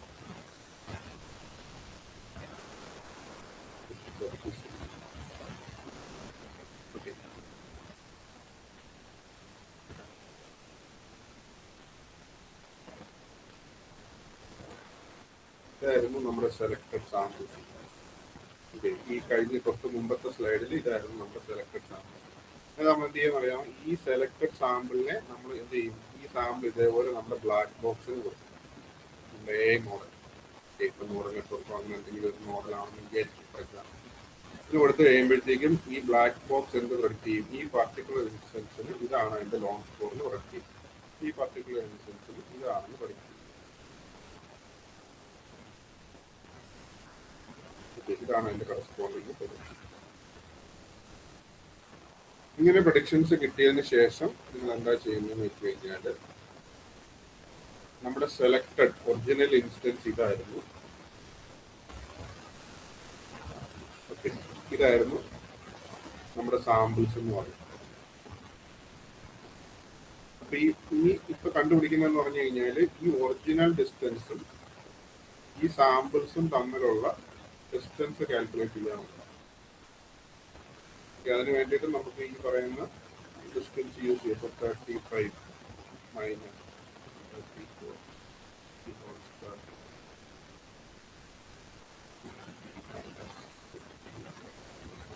എന്ന് പറയുന്നത് എത്രയായിരിക്കും? √(1² + 2²). അതായത് √5 കിട്ടും. √5 എന്ന് പറയുന്നത് I think it will be around 230. അങ്ങനെ ഓരോ ഇൻസ്റ്റൻസിന്റെയും ഡിസ്റ്റൻസ് കാൽക്കുലേറ്റ് ചെയ്യാന്നുള്ളതാണ്. ഇത് എന്തിനാ കാൽക്കുലേറ്റ് ചെയ്യുന്നതെന്ന് വെച്ച് കഴിഞ്ഞാൽ നമ്മൾ നേരത്തെ പറഞ്ഞ പോലെ വെയിറ്റ് കാൽക്കുലേറ്റ് ചെയ്യുക. നമ്മൾ എറർ മിനിമൈസ് ചെയ്യുന്ന സമയത്ത് ഈ പറയുന്ന ഇൻസ്റ്റൻസിനോട് അടുത്ത് നിൽക്കുന്ന ഇൻസ്റ്റൻസിന് നമുക്ക് എന്ത് ചെയ്യും? നല്ല വെയിറ്റ് കിട്ടും. ഓക്കെ, കൂടുതൽ ഇമ്പോർട്ടൻസ് കിട്ടുമെന്നാണ്. അപ്പൊ നമുക്ക് നോക്കാം ഓരോന്നിനും എന്തൊക്കെയാണ് നമുക്ക് വെയിറ്റ് കിട്ടിയെന്ന് നോക്കാം. അപ്പൊ നമ്മൾ നേരത്തെ പറഞ്ഞ വെയിറ്റ് എന്ന് പറയുന്ന ഇക്വേഷനകത്തോട്ട് നമുക്ക് ഇപ്പോൾ കിട്ടിയ ഈ പറയുന്ന വാല്യൂസ് കൊടുക്കുക. ഇപ്പോൾ കിട്ടിയ വാല്യൂസിന് ചെറിയ ചേഞ്ചസ് വരുത്തണം. കാരണം നമ്മുടെ ഇക്വേഷൻ എന്ന് പറയുന്നത് എന്താണ്? വെയിറ്റിന്റെ ഇക്വേഷൻ എന്ന് പറയുന്നത് ഇതാണ്. ഓക്കെ, എക്സ്പെൻഷൻ ഓഫ് മൈനസ് നമ്മളിപ്പോൾ കാൽക്കുലേറ്റ് ചെയ്ത ഡിസ്റ്റൻസ് ബൈ എന്താണ്? This value square. ചില ടെക്സ്റ്റ് ബുക്കിൽ ഇതിന്റെ വാല്യൂ ഇതേപോലെ √75 ഇൻറ്റു ഈ 3 കൂടെ എടുക്കാൻ കാര്യം എന്താണെന്ന് വെച്ച് കഴിഞ്ഞാൽ ഇവിടെ നമുക്ക് 3 ഫീച്ചർ അല്ലെങ്കിൽ എത്ര ഫീച്ചേഴ്സ് ആണോ അതിനെ ബേസ് ചെയ്ത് നമുക്ക് അത് എടുക്കാം. Okay, it may vary. Anyway, concept is this: we have to give more weight or more importance to those samples which are near to the instance which we are selecting. Okay, so we will calculate weight like this. Okay, so so coming to the final step, നമ്മൾ എന്താ ചെയ്യുന്നതെന്ന് ചോദിച്ചു കഴിഞ്ഞാൽ ഇതാണ് നമ്മുടെ instance എന്ന് പറയുന്നത്. Okay, ഇതിന്റെ എക്സ്പ്ലെയിനബിലിറ്റി ആണ് നമ്മൾ അറിയേണ്ടത്, എന്തുകൊണ്ട് ഇത് 62 പ്രൊഡിക്റ്റ് ചെയ്തു. അപ്പൊ നമ്മൾ അതിന് ക്രെഡിറ്റ് ചെയ്ത സാമ്പിൾ എടുത്തു, ഈ സാമ്പിൾ ബ്ലാക്ക് ബോക്സ് മോഡലിന് കൊടുത്തു. ഓക്കെ, ബ്ലാക്ക് ബോക്സ് മോഡൽ ഈ ഒരു പർട്ടിക്കുലർ പ്രൊഡിക്ഷൻസ് നമുക്ക് തന്നു. അതിനുശേഷം നമ്മൾ എന്ത് ചെയ്തു, വെയിറ്റ് ഡിസ്റ്റൻസ് കാൽക്കുലേറ്റ് ചെയ്തു, വെയിറ്റ് കാൽക്കുലേറ്റ് ചെയ്തു. ഇനി നമ്മൾ എന്താ ചെയ്യുന്നതെന്ന് വെച്ച് കഴിഞ്ഞാൽ നമ്മൾ ഈ പറയുന്നതിനെ നമ്മൾ എന്ത് ചെയ്യാൻ പോവാണ്, ഒരു ലീനിയർ റിഗ്രഷൻ മോഡൽ കൊടുക്കുക. ഓക്കെ, ലീനിയർ റിഗ്രഷൻ മോഡൽ എന്താണെന്നൊക്കെ ഓൾറെഡി പഠിച്ചതാണ്. ലീനിയർ റിഗ്രഷൻ മോഡലിലോട്ട് പാസ് ചെയ്യുമ്പോൾ നമുക്ക് ഈ പാരാമീറ്റേഴ്സ് കിട്ടും. V0 കിട്ടും, V1 കിട്ടും with respect to age, V2 other parameter ആണ് വിത്ത് റെസ്പെക്ട് ടു ഇൻകം. അപ്പോൾ നമ്മൾ ട്രെയിൻ ചെയ്യിക്കുക എന്താന്ന് പറഞ്ഞു കഴിഞ്ഞാൽ, ഫോർ എക്സാമ്പിൾ ഇപ്പോൾ ഒരു കേസ് ഞാൻ പറയാം. ഇപ്പോൾ നമുക്ക് ഇവിടെ കിട്ടിയിരിക്കുന്ന പ്രൊഡിക്ഷൻ എന്താണ്, 59.2. ബ്ലാക്ക് ബോക്സ് മോഡലിന്റെ പ്രൊഡിക്ഷൻ എന്താണ് ഇതാണ്. അപ്പൊ ഈ സെയിം ഇൻപുട്ട് ഞാൻ ആദ്യം ലീനിയർ റിഗ്രഷൻ മോഡലിലോട്ട് കൊടുക്കുമ്പോൾ ഇത് 60 പ്രൊഡിക്റ്റ് ചെയ്ത് വിചാരിക്കും, ഇത് ഏകദേശം 66 വിചാരിക്കും, ഇതെന്ന് വിചാരിക്കുക 55 വിചാരിക്കുക, ഇത് 70 വിചാരിക്കുക, ഇത് ഏകദേശം 46 വിചാരിക്കും, ഇത് ഏകദേശം 90 വിചാരിക്കും. അപ്പൊ നമ്മൾ ഇതിന്റെ എറർ കാൽക്കുലേറ്റ് ചെയ്യുമ്പോൾ എന്താണ് എറർ കാൽക്കുലേറ്റ് ചെയ്യുന്നത്, 1/n × sigma of 60 - 59 the whole square plus 66 - 64.8 the whole square. ഇങ്ങനെ കാൽക്കുലേറ്റ് ചെയ്തുകൊണ്ടേ പോകണം. അപ്പൊ നമുക്ക് എന്ത് കിട്ടും, ഒരു എറർ കിട്ടും. ഓക്കെ, അപ്പൊ ഈ എറർ നമുക്ക് എന്താ ചെയ്യേണ്ടത്, എറർ മിനിമൈസ് ചെയ്യുമ്പോഴാണ്, ഏറ്റവും മിനിമം വാല്യൂ കിട്ടുമ്പോഴാണ് നമുക്ക് അതിന്റെ ആപ്റ്റ് ആയിട്ടുള്ള കോഎഫിഷ്യന്റ് കിട്ടുന്നത്. എപ്പോഴാണോ നമുക്ക് ഈ പറയുന്ന ആപ്റ്റ് ആയിട്ടുള്ള കോഎഫിഷ്യന്റ് കിട്ടുന്നത്, അപ്പോഴാണ് നമ്മുടെ എറർ എന്ന് പറയുന്നത് എന്തായിരിക്കുന്നത്, മിനിമൈസ് ആണ്. അതുകൊണ്ടാണ് ഇവിടെ ഞാൻ ഇത് ഈ എഫ് ഓഫ് ഇസഡ് എന്ന് പറയുന്നത് എന്താണ്, എഫ് ഓഫ് ഇസഡ് എന്ന് പറയുന്നത് ഇതാണ്, 59.2 ആണ്. ഓക്കെ, അടുത്തതെന്ന് പറഞ്ഞാൽ എന്താണ്, ഈ പറയുന്നത് V0 ഇതെന്ന് പറയുന്നതാണ് നമ്മുടെ ലീനിയർ റിഗ്രഷൻ മോഡലിന്റെ ഇക്വേഷൻ. ഓക്കെ, അപ്പൊ ഇവിടുത്തെ ആദ്യത്തെ കേസിൽ നമുക്ക് പോകുമ്പോൾ എന്താണ്, എഫ് ഓഫ് ഇസഡ് എന്ന് പറയുന്നത് എന്തായിരുന്നു, 59.2 ആയിരുന്നു. അതിന്റെ ഇൻസ്റ്റിറ്റ്യൂട്ട് കിട്ടിയ എന്തായാലും 60 ആയിരുന്നു. അപ്പൊ ഇത് തമ്മിലുള്ള ഡിഫറൻസ് കാൽക്കുലേറ്റ് ചെയ്യണം. പ്ലസ് അടുത്ത ഇൻസ്റ്റൻസിന്റെ എന്താണ് 62 ആണ്. അപ്പൊ നമ്മൾ എന്ത് എഴുതും, 62 - 64.8 അല്ല സോറി 62 അല്ല 66 66 - 64. ഇങ്ങനെ ഓരോന്ന് കണ്ടുപിടിക്കാൻ നമുക്ക് എന്ത് കിട്ടും, നമുക്ക് എറർ കിട്ടും. നമ്മുടെ ഇതെന്താണെന്ന് വെച്ചാൽ നമ്മുടെ എറർ രീതിയിൽ വരെ നമ്മൾ ഈ പ്രോസസ്സ് കംപ്ലീറ്റ് ചെയ്തുകൊണ്ടേയിരിക്കണം. Okay, so that the error will be minimum. Okay, അപ്പൊ ഇതാണ് നമ്മുടെ വെയിറ്റ്. ഓക്കെ, അപ്പൊ നമ്മൾ ഇക്വേഷൻ ചെയ്യുമ്പോൾ ഈ പറയുന്നതിന്റെ കൂടെ ഓരോന്നിന്റെ വെയിറ്റും കൂടെ ചേർത്ത് മൾട്ടിപ്ലൈ ചെയ്യേണ്ടതായിട്ട് വരും. Okay, wait into F of Z minus this is for the first ins. Okay, ഓരോന്നും കണ്ടുപിടിക്കണം കേട്ടോ. ലീനിയർ റിഗ്രഷൻ്റെ ഓരോന്നിന്റെ എറർ കണ്ടുപിടിച്ച് അവസാനം നമുക്ക് എന്താ വേണ്ടതെന്ന് വെച്ച് കഴിഞ്ഞാൽ, ടോട്ടലി ഇത് ട്രെയിൻ ചെയ്ത് കഴിയുമ്പോൾ ഇതിന്റെ എറർ എന്ന് പറയുന്നത് വളരെയധികം മിനിമം ആയിരിക്കും. അപ്പൊ നമുക്കൊരു ആപ്റ്റ് ആയിട്ടുള്ള ഇന്റർസെപ്റ്റും അതേപോലെ ഈ പറയുന്ന നമുക്ക് സ്ലോപ്പും കാര്യങ്ങളൊക്കെ കിട്ടും. ഓക്കെ, അപ്പൊ അങ്ങനെ കിട്ടിക്കഴിയുമ്പോൾ നമുക്ക് തീർച്ചയായിട്ടും ഇതിനെ ഇന്റർപ്രറ്റ് ചെയ്യാൻ പറ്റും. ഇപ്പോൾ ഫോർ എക്സാമ്പിൾ നമുക്ക് കിട്ടിയിരിക്കുന്ന വാല്യൂ എന്ന് പറയുന്നത്, കോഎഫിഷ്യന്റ് എന്ന് പറയുന്നത്, ഫോർ എക്സാമ്പിൾ ഏജിന് 0.5 കിട്ടി. അതേപോലെ തന്നെ എന്ത് കിട്ടി, ഇൻകത്തിന് കോഎഫിഷ്യന്റ് ആയിട്ട് നമുക്ക് എന്ത് കിട്ടി, 0.8 കിട്ടി. അതേപോലെ തന്നെ -4.0 എന്ന് പറയുന്നത് നമ്മുടെ ഇന്റർസെപ്റ്റ് ആയിട്ടുള്ള വാല്യൂ. അപ്പോൾ ഇത് കിട്ടിയ സ്ഥിതിക്ക് ഇനി നമുക്കൊരു ലീനിയർ റിഗ്രഷനെ നമുക്ക് എങ്ങനെ നേരത്തെ പറഞ്ഞിട്ടുള്ള ഇന്റർപ്രറ്റ് ചെയ്യാന്ന് വെച്ച് കഴിഞ്ഞാൽ, വി ക്യാൻ ഈസിലി സേ ഈ പറയുന്ന loan സ്കോറിലോട്ട് 1 unit change in income will contribute to 0.8 and 1 unit change in age will contribute to 0.5 to the loan score. And we can say that among this, നമ്മൾ നേരത്തെ പറഞ്ഞ എന്താണ്, ഈ പറയുന്ന ഇൻസ്റ്റിറ്റ്യൂഷന് score ഇതാണെന്നാ പറഞ്ഞത്. ആ സ്കോറിലോട്ട് വേണ്ടിയിട്ട് കൂടുതൽ പ്രൊഡക്റ്റ് ചെയ്ത് അല്ലെങ്കിൽ കോൺട്രിബ്യൂട്ട് ചെയ്തിരിക്കുന്ന ആരാണ്, നമുക്കിവിടെ ആൻസർ ആയി. എന്തുകൊണ്ട് അത് 62 ഈ സ്കോർ ചെയ്തു? അപ്പൊ നമുക്കിവിടെ കിട്ടിയ ആൻസർ എന്താണ്? അതിനുള്ള കാര്യം, റീസൺ ഇതാണ്. നമ്മുടെ കോയിഫിഷ്യന്റ് എന്ന് പറയുന്നത് ഇൻകത്തിന്റെ കോയിഫിഷ്യന്റ് 0.08 ആണ്. ഏജിന്റെ കോയിഫിഷ്യന്റ് എന്ന് പറയുന്നത് 0.5 ആണ്. ഇത് രണ്ടും ഇതിൽ നിന്നും ഏറ്റവും കൂടുതൽ കോൺട്രിബ്യൂട്ട് ചെയ്തിരിക്കുന്നത് ഇൻകമാണ്. നെക്സ്റ്റ് കോൺട്രിബ്യൂട്ട് ചെയ്തിരിക്കുന്നത് 0.5 ആണ്. അപ്പൊ ഇങ്ങനെ ഇതുകൊണ്ടാണ് നമുക്ക് എന്താ പറഞ്ഞിരിക്കുന്നത്. അപ്പൊ നമുക്ക് നോക്കിക്കഴിഞ്ഞാൽ ഒരു സറോഗേറ്റ് മോഡലിന്റെ പ്രൊഡിക്ഷൻ എന്ന് പറഞ്ഞാൽ 61.5 ബ്ലാക്ക് ബോക്സിന്റെ മോഡലിന് 62 ആണ് കിട്ടിയത്. ഇത് തമ്മിലുള്ള എറർ എന്ന് പറയുന്നത് വളരെ മിനിമമാണ്, ഏകദേശം 0.5 ഒക്കെ ഉള്ളൂ. അപ്പൊ അതുകൊണ്ട് നമ്മൾ ഇതൊരു ആപ്റ്റ് മോഡലായിട്ട് നോക്കിയപ്പോൾ ആ സമയത്ത് നമ്മുടെ കോയിഫിഷ്യന്റ് എന്ന് പറയുന്നത് 0.8, ഏജിന്റെ കോയിഫിഷ്യന്റ് 0.8. ഈ കോയിഫിഷ്യൻസ് കിട്ടിക്കഴിഞ്ഞാൽ നമുക്ക് അറിയാൻ പറ്റും. So from this we can easily say that if there is one unit change in the income, it will be contributing 0.8 to the loan score. If there is one unit change in age, it will contribute to 0.5 to the loan score. Okay, this is how we can apply line. Okay, for tabular test. Okay, any doubt?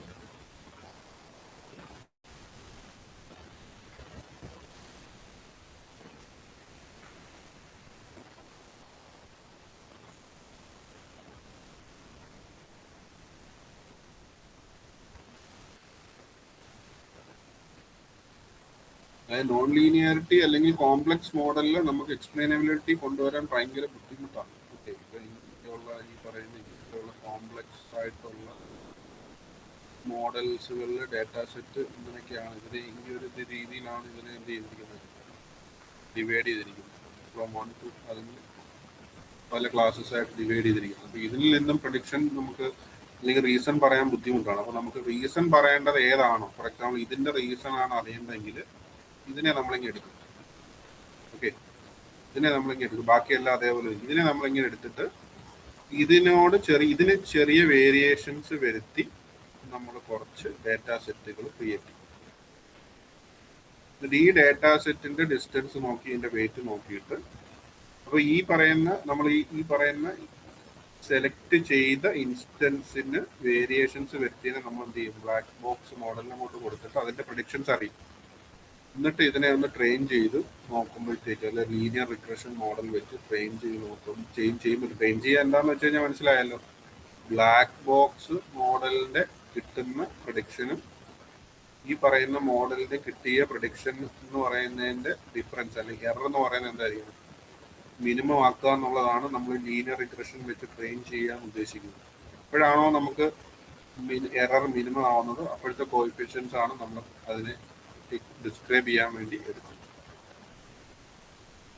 Okay, clear ആണോ?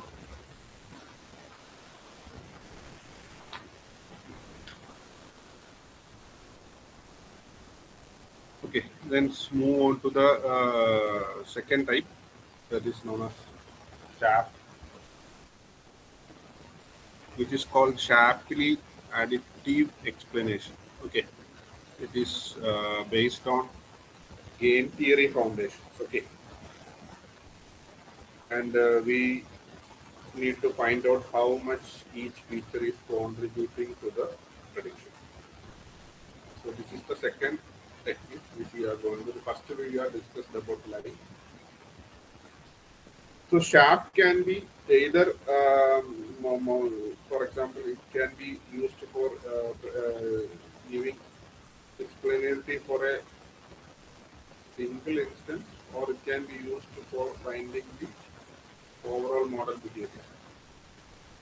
So SHAP can be used as local or global. SHAP can be used for global explanation or SHAP can be used for local explanation. Okay, here we take a local explanation here, right? So SHAP in the concept എന്താണെന്ന് പറയാം. ഇത് ഒരു game തിയറിയുടെ base ചെയ്തിട്ടാണ് നമ്മൾ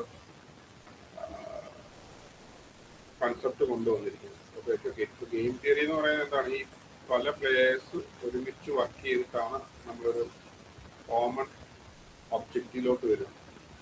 okay, അതായത് നേരത്തെ പറഞ്ഞ എയും ബിയും സി എന്ന് പറയുന്ന 3 പ്ലേയേഴ്സ് ഉണ്ടെന്നുണ്ടെങ്കിൽ ഇത് 3 പേരും കൂടെ വർക്ക് ചെയ്തിട്ടാണ് for example, A and B, C participating in a hackathon, for example. Okay, and they work together to achieve any, for example, to obtain the first prize. Okay, and first prize is 10,000. Okay.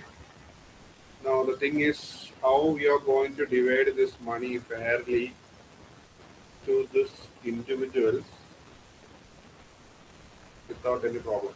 Problem in the sense means we need to distribute this amount fairly rather than simply dividing it by 3 and give equal share.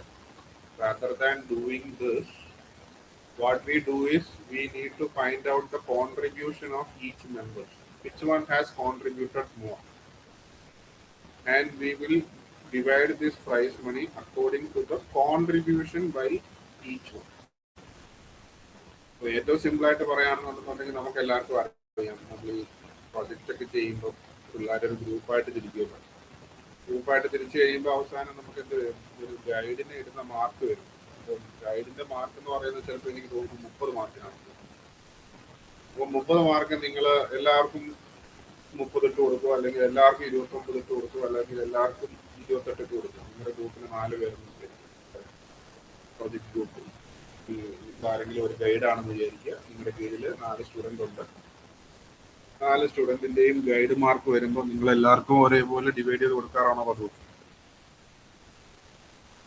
അല്ല, നിങ്ങൾ നോക്കും ഇതിനകത്ത് ആരാണ് ഈ പ്രൊജക്റ്റിന് വേണ്ടി കൂടുതൽ contribute ചെയ്തിരിക്കുന്നത്, ആരാണ് പ്രസൻറ്റേഷൻ ചെയ്തിരിക്കുന്നത്, അല്ലെങ്കിൽ ആരാണ് ഇതിനകത്ത് കൂടുതൽ കോഡ് ചെയ്തിരിക്കുന്നത്.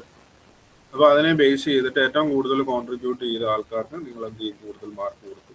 അതിൽ കുറഞ്ഞ ആൾക്ക് അതിൽ കുറഞ്ഞ മാർക്ക്. അങ്ങനെയാണ് നമ്മൾ പൊതുവേ ഒരു ഫെയർ ഡിസ്ട്രിബ്യൂഷൻ ആണ് പതിവ്. Okay, so what we do is when different players work together to achieve a common goal, all players will be contributing. അല്ലേ, ഇപ്പോൾ ഫുട്ബോൾ ആണെങ്കിൽ പോലും 11 പേരും കോൺട്രിബ്യൂട്ട് ചെയ്യുന്നു. പക്ഷെ അതിനകത്ത് ഏറ്റവും കൂടുതൽ കളി നമുക്കറിയാം, കഴിഞ്ഞ കളിയിൽ തന്നെ അല്ലേ, the one which is contributed more is Messi. So reward aid together because they are all work together. But when it comes to fair cannot be easily or equally shared. It should be given fairly. Okay, that approach what we are going to apply in shaft. Okay.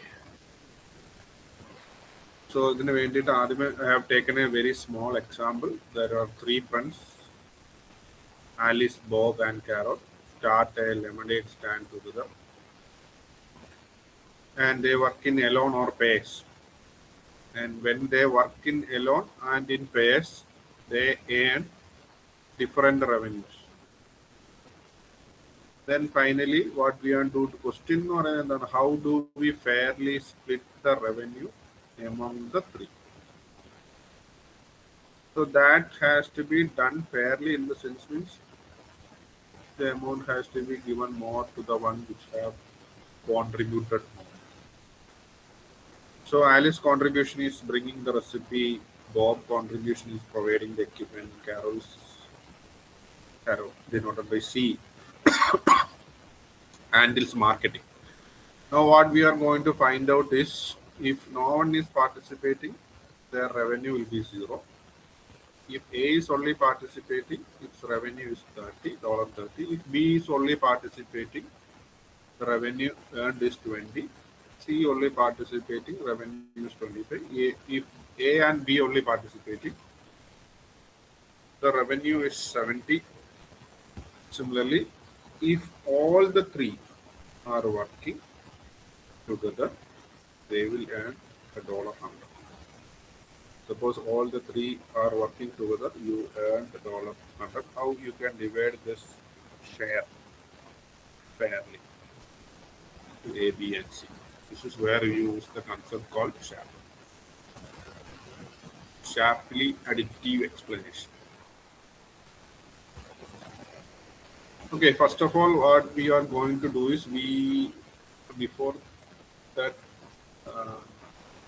we can see its mathematical formula. So this is the mathematical formula behind the calculation. So this part will give you a weight. Okay. This part will give you the contribution with and without a particular part. Okay. ഏറ്റവും simple ആയിട്ട് പറഞ്ഞു കഴിഞ്ഞാൽ നമ്മൾ നോക്കുന്നത് എന്താണ്? ഇപ്പോൾ for example എയും ബിയും സിയും ഉണ്ടെന്ന് വിചാരിക്കുക. ഓക്കെ, ഇപ്പൊ എ ബി ഒരുമിച്ച് വർക്ക് ചെയ്യുമ്പം എത്ര കിട്ടുന്നു, അതിൽ നിന്നും ബിയുടെ കോൺട്രിബ്യൂഷൻ കുറച്ച് കഴിഞ്ഞ് നമുക്ക് എന്ത് അറിയാൻ പറ്റും? എയുടെ കോൺട്രിബ്യൂഷൻ അറിയാൻ പറ്റും. അതേപോലെ എയും സിയും വർക്ക് ചെയ്യുമ്പോൾ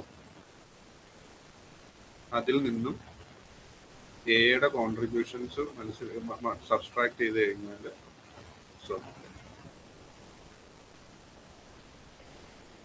സിയുടെ കോൺട്രിബ്യൂഷൻ സബ്സ്ട്രാക്ട് ചെയ്ത് കഴിഞ്ഞാൽ നമുക്ക് എന്ത് കിട്ടും?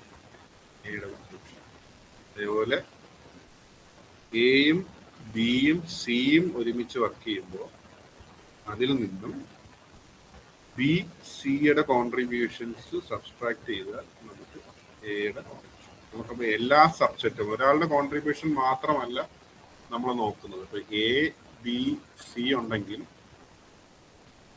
നമുക്ക് എയുടെ ആണ് കണ്ടുപിടിക്കേണ്ടതെങ്കിൽ നമ്മൾ എന്തൊക്കെ കഴിയും? ഒരു സബ്സെറ്റ് ഇവിടെ ക്രിയേറ്റ് ചെയ്യും. സബ്സെറ്റ് എന്ന് പറയുന്നത് ഏതാണ്? വിത്തൗട്ട് എ ഇല്ലാത്ത ഒരു സബ്സെറ്റ് നമ്മളോട് നോക്കും. എ ഇല്ലാത്ത സബ്സെറ്റ് എന്ന് പറയുന്നത് എന്താണ്? ബി ഉണ്ട്, നൾ സെറ്റ് ഉണ്ട്, ബി ഉണ്ട്, സി ഉണ്ട്, പിന്നെ എന്തുണ്ട്? എ ഇല്ല, ബി, പിന്നെ എന്തുണ്ട്? ബിയും സിയും. ഓക്കെ, അപ്പൊ നമ്മൾ എന്ത് ചെയ്യും? ഇതിന്റെ കൂടെ എയും കൂടെ ആഡ് ചെയ്തിട്ട് അതിൽ നിന്ന് എന്ത് ചെയ്യും? നല്ല് സബ്ട്രാക്ട് ചെയ്യുമ്പോൾ നമുക്ക് എന്ത് കിട്ടും? എയുടെ കോൺട്രിബ്യൂഷൻ കിട്ടും. ഈ ബിയുടെ കൂടെ നമ്മൾ എന്ത് ചെയ്യും? എയും കൂടെ ആഡ് ചെയ്യും, അതിന്റെ കോൺട്രിബ്യൂഷൻ കിട്ടും. അതിൽ നിന്നും ബിയുടെ കോൺട്രിബ്യൂഷൻ സബ്സ്ട്രാക്ട് ചെയ്യുമ്പോൾ വീണ്ടും നമുക്ക് എയുടെ കോൺട്രിബ്യൂഷൻ കിട്ടും, ബി കിട്ടും. ഓക്കെ, സിയുടെ കൂടെ എന്ത് ചെയ്യും? സിയുടെ കൂടെ നമ്മൾ എന്ത് ചെയ്യും? എയും സിയും തമ്മിലുള്ള കോൺട്രിബ്യൂഷൻ എന്താണെന്ന് നോക്കും. അതിൽ നിന്ന് എന്ത് സബ്സ്ട്രാക്ട് ചെയ്യും? സിയുടെ കോൺട്രിബ്യൂഷൻ സബ്സ്ട്രാക്ട് ചെയ്യുമ്പോൾ നമുക്ക് എന്ത് കിട്ടും? എയുടെ കോൺട്രിബ്യൂഷൻ കിട്ടും വിത്ത് സി കിട്ടും. ഓക്കെ, ഇനി ബിയും സിയും കൂടെ വർക്ക് ചെയ്യുന്നതിന്റെ കൂട്ടത്തിൽ നമുക്ക് എയും കൂടെ വർക്ക് ചെയ്താൽ നമുക്കൊരു കോൺട്രിബ്യൂഷൻ കിട്ടും. അതിൽ നിന്ന് എന്ത് ചെയ്യണം? ബി സിയുടെ കോൺട്രിബ്യൂഷൻസ് സബ്സ്ട്രാക്ട് ചെയ്ത് കഴിഞ്ഞാൽ നമുക്ക് എയുടെ കോൺട്രിബ്യൂഷൻ കിട്ടും വിത്ത് ബി സി. അപ്പൊ നമ്മൾ ഇതിൽ ഓരോ സബ്സെറ്റിൽ നിന്ന് നോക്കി അതിന്റെ കോൺട്രിബ്യൂഷൻസ് മനസ്സിലാക്കാം. അപ്പൊ ആ ഒരു ഇക്വേഷനാണ് ഇവിടെ ചെയ്യുന്നത്. S union I. S union I എന്ന് പറഞ്ഞു കഴിഞ്ഞാൽ ഇവിടെ എ എടുത്തു കഴിഞ്ഞാൽ ഐ എന്ന് പറയുന്നത് എ ആയിരിക്കും. ഓക്കെ, എസ് എന്ന് പറയുന്നത് എന്തായിരിക്കും? എ ഇല്ലാത്ത ബാക്കിയുള്ള സബ്സെറ്റുകളെല്ലാം എന്തിനായിട്ട് വരും? എസ് ആയിട്ട് വരും. ഈ കേസിൽ എ ഇല്ലാത്ത ബാക്കിയുള്ള സബ്സെറ്റുകളെല്ലാം എസ് ആയിട്ട് വരും. എസ് ഈ പറയുന്ന സബ്സെറ്റിനോട് ആഡ് ചെയ്തിട്ട് ഇതിൽ നിന്നും എ ഇല്ലാത്ത സബ്സെറ്റ് സബ്സ്ട്രാക്ട് ചെയ്യുമ്പോൾ നമുക്ക് എയുടെ കോൺട്രിബ്യൂഷൻ കിട്ടും. അപ്പോൾ അതേപോലെ ബാക്കിയുള്ള എല്ലാ ആട്രിബ്യൂട്ട്സും നമ്മൾ ചെയ്യും. ഓക്കെ, അപ്പോൾ അതാണ് ഈ പറയുന്ന എക്സാമ്പിളായിട്ട് ഇവിടെ പറഞ്ഞിരിക്കുന്നത്. How much Alice add when Bob is already working. So അപ്പോൾ എന്താണ്? ഇപ്പോൾ നമുക്ക് കണ്ടുപിടിക്കേണ്ട ആരുടെ കോൺട്രിബ്യൂഷൻ ആണ്? എയുടെ ആലിസിന്റെ മാർജിനൽ കോൺട്രിബ്യൂഷൻ ആണ് കണ്ടുപിടിക്കുന്നത്. അപ്പോൾ ആദ്യം നമ്മൾ എന്ത് ചെയ്യും? ആലിസും ബിയും കൂടെ ഒരുമിച്ച് വർക്ക് ചെയ്യുന്നതിന്റെ കോൺട്രിബ്യൂഷൻ എന്താണ്? അതിൽ നിന്നും ബിയുടെ കോൺട്രിബ്യൂഷൻസ് സബ്സ്ട്രാക്ട് ചെയ്ത് കഴിഞ്ഞാൽ നമുക്ക് എന്ത് കിട്ടും? ആലിസിന്റെ contribution when he work with B along. അതാണ് $50 എന്ന് പറയുന്നത്. അതേപോലെ പിന്നെന്താണ്? ആലിസും സി കാരോളും കൂടെ ഒരുമിച്ച് വർക്ക് ചെയ്യുമ്പോൾ നമുക്ക് 65 എന്ന് പറയുന്ന റവന്യൂ ഒരു ജനറേറ്റ് ചെയ്യുന്നുണ്ട്. അതിൽ നിന്നും സിയുടെ കോൺട്രിബ്യൂഷൻ, സി ഒറ്റയ്ക്ക് വർക്ക് ചെയ്താൽ എത്ര ആണോ ഏൺ ചെയ്യാൻ പറ്റുന്നത് അത് സബ്സ്ട്രാക്ട് ചെയ്യുമ്പോൾ നമുക്ക് എന്ത് കിട്ടും? എയുടെ കോൺട്രിബ്യൂഷൻ വിത്ത് സി കിട്ടും. അതേപോലെ തന്നെ എയും ബിയും സിയും കൂടെ ഒരുമിച്ച് വർക്ക് ചെയ്യും. അപ്പൊ നമുക്ക് അറിയാം അവിടുത്തെ റവന്യൂ എന്ന് പറഞ്ഞാൽ എന്താണ്? 100 ആണ്. അതിൽ നിന്നും ബിയും സിയും കൂടെ ഒരുമിച്ച് വർക്ക് ചെയ്യുമ്പോൾ അവർക്ക് കിട്ടുന്ന റവന്യൂ എന്ന് പറയുന്നത് 55 ആയി. ഇത് സബ്സ്ട്രാക്ട് ചെയ്യുമ്പോൾ നമുക്ക് എന്ത് കിട്ടും? എയുടെ റവന്യൂ കിട്ടും വെൻ ദേ വർക്ക് എലോങ്, അല്ലെങ്കിൽ എയുടെ കോൺട്രിബ്യൂഷൻ കിട്ടും when A work along with B and C. അപ്പോൾ ഇതെല്ലാം കൂടെ കാൽക്കുലേറ്റ് ചെയ്ത് ആവറേജ് ചെയ്യണം. ആവറേജ് ചെയ്യുമ്പോഴാണ് നമുക്ക് എന്ത് കിട്ടുന്നത്, എയുടെ മാർജിനൽ കോൺട്രിബ്യൂഷൻസ് കിട്ടുന്നത്. അപ്പോൾ അതാണ് ഈ പറയുന്ന മാത്തമാറ്റിക്കൽ ഇക്വേഷനിൽ പറഞ്ഞിരിക്കുന്നത്. ഓക്കെ, ഈ mathematical it is describe here. ഈ മാത്തമാറ്റിക്കൽ ഇക്വേഷനിൽ പറഞ്ഞിരിക്കുന്നത്.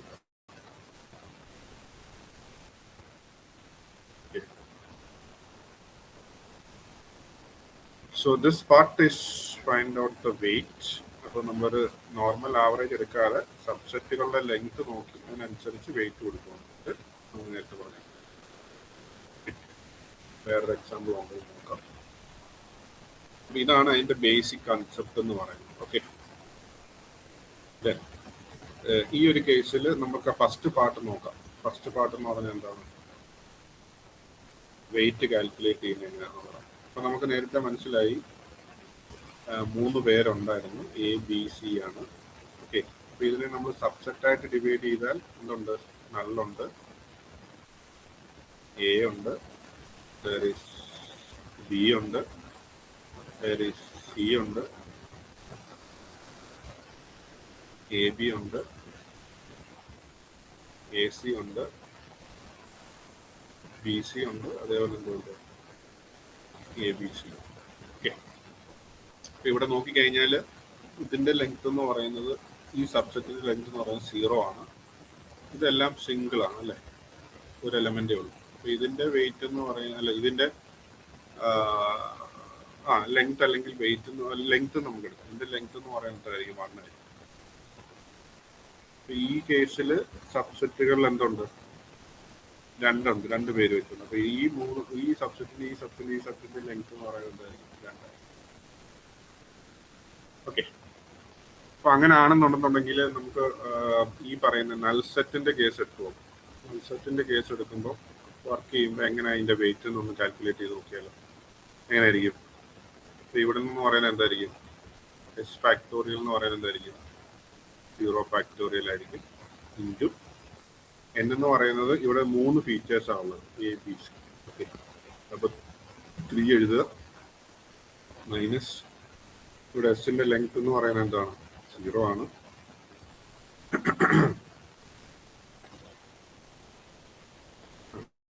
ദെൻ മൈനസ് എന്ത് ചെയ്യുക, 1 ചെയ്യുക, ഫാക്ടോറിയൽ ചെയ്യുക, ഡിവൈഡ് ബൈ എന്ത് ചെയ്യുക, n ഫാക്ടോറിയൽ എന്ന് പറയുന്നത് എന്താണ്, നമുക്ക് ഇതിന്റെ വാല്യൂ എന്ത് കിട്ടും, 0 ഫാക്ടോറിയൽ എന്ന് പറഞ്ഞാൽ 1 ആണ്, ഇൻറ്റു എന്ത് കിട്ടും, 3 മൈനസ് 2 ഫാക്ടോറിയൽ ബൈ 3 ഫാക്ടോറിയൽ കിട്ടും. അതായത് നമുക്ക് എന്ത് കിട്ടും, 2/6 എന്ന് കിട്ടും, വിച്ച് ഈസ് 1/3. ഓക്കെ, അപ്പൊ ആ 1/3 ആണ് ഇവിടെ എഴുതിയിരിക്കുന്നത്. എം ടി കോയാലിഷനിൽ വെയിറ്റ് എന്ന് പറയുന്നത് എന്തായിരിക്കും, 1/3 ആയിരിക്കും. ഒരു ഫീച്ചർ മാത്രം ഉണ്ടെന്നുണ്ടെങ്കിൽ എന്തായിരിക്കും സംഭവിക്കുന്നത്, ഒരു ഫീച്ചർ മാത്രം ഉണ്ടെന്നുണ്ടെങ്കിൽ എസിന്റെ വാല്യൂ ഇവിടെ എന്തായിരിക്കും, 1.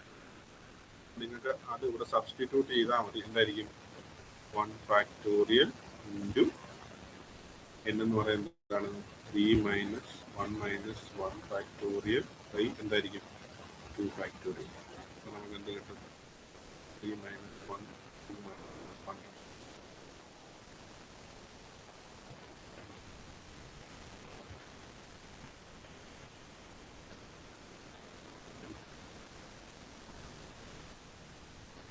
n എന്ന് പറയുന്നത്, സോറി, ഇവിടെ 2 അല്ല 3 ആണ്. n എന്ന് പറയുന്നത് എപ്പോഴും എന്താണ്, 3 ആണ്. അപ്പോൾ നമുക്ക് എന്ത് കിട്ടും, 1 into 3 minus 1 2 minus 1 factorial 1/3 factorial 3 factorial 1/6 ആണ്. ഓക്കെ, 1/6 ആണ് സിംഗിൾ ഫീച്ചറിന്റെ കേസിൽ കിട്ടും. അപ്പോൾ അതേപോലെ തന്നെ നിങ്ങൾ എന്ത് ചെയ്യുക, 2 ഫീച്ചറിനും കാൽക്കുലേറ്റ് ചെയ്യും. വെയിറ്റ് എന്ത് കിട്ടും, 1/3. ഓക്കെ, നമുക്കൊരു എക്സാമ്പിൾ എടുത്ത് നോക്കാം. ഓക്കെ, എക്സാമ്പിളായിട്ട് ഞാൻ നേരത്തെ പറഞ്ഞ കൺസെപ്റ്റുകളാണ് ഇവിടെ പറയാൻ പോകുന്നത്. ഓക്കെ, ഇപ്പം നമ്മുടെ ഫീച്ചർ എന്ന് പറയുന്നത് എന്താണ്, എ എന്ന് പറയുന്ന ഒരു ഫീച്ചറുണ്ട്, വിച്ച് ഇസ് ക്രെഡിറ്റ് സ്കോർ ആണ്. ബി എന്ന് പറയുന്ന ഫീച്ചർ ഇൻകം ആണ്. സി എന്ന് പറയുന്ന ഫീച്ചർ എന്താണ്, ഏജ് ആണ്.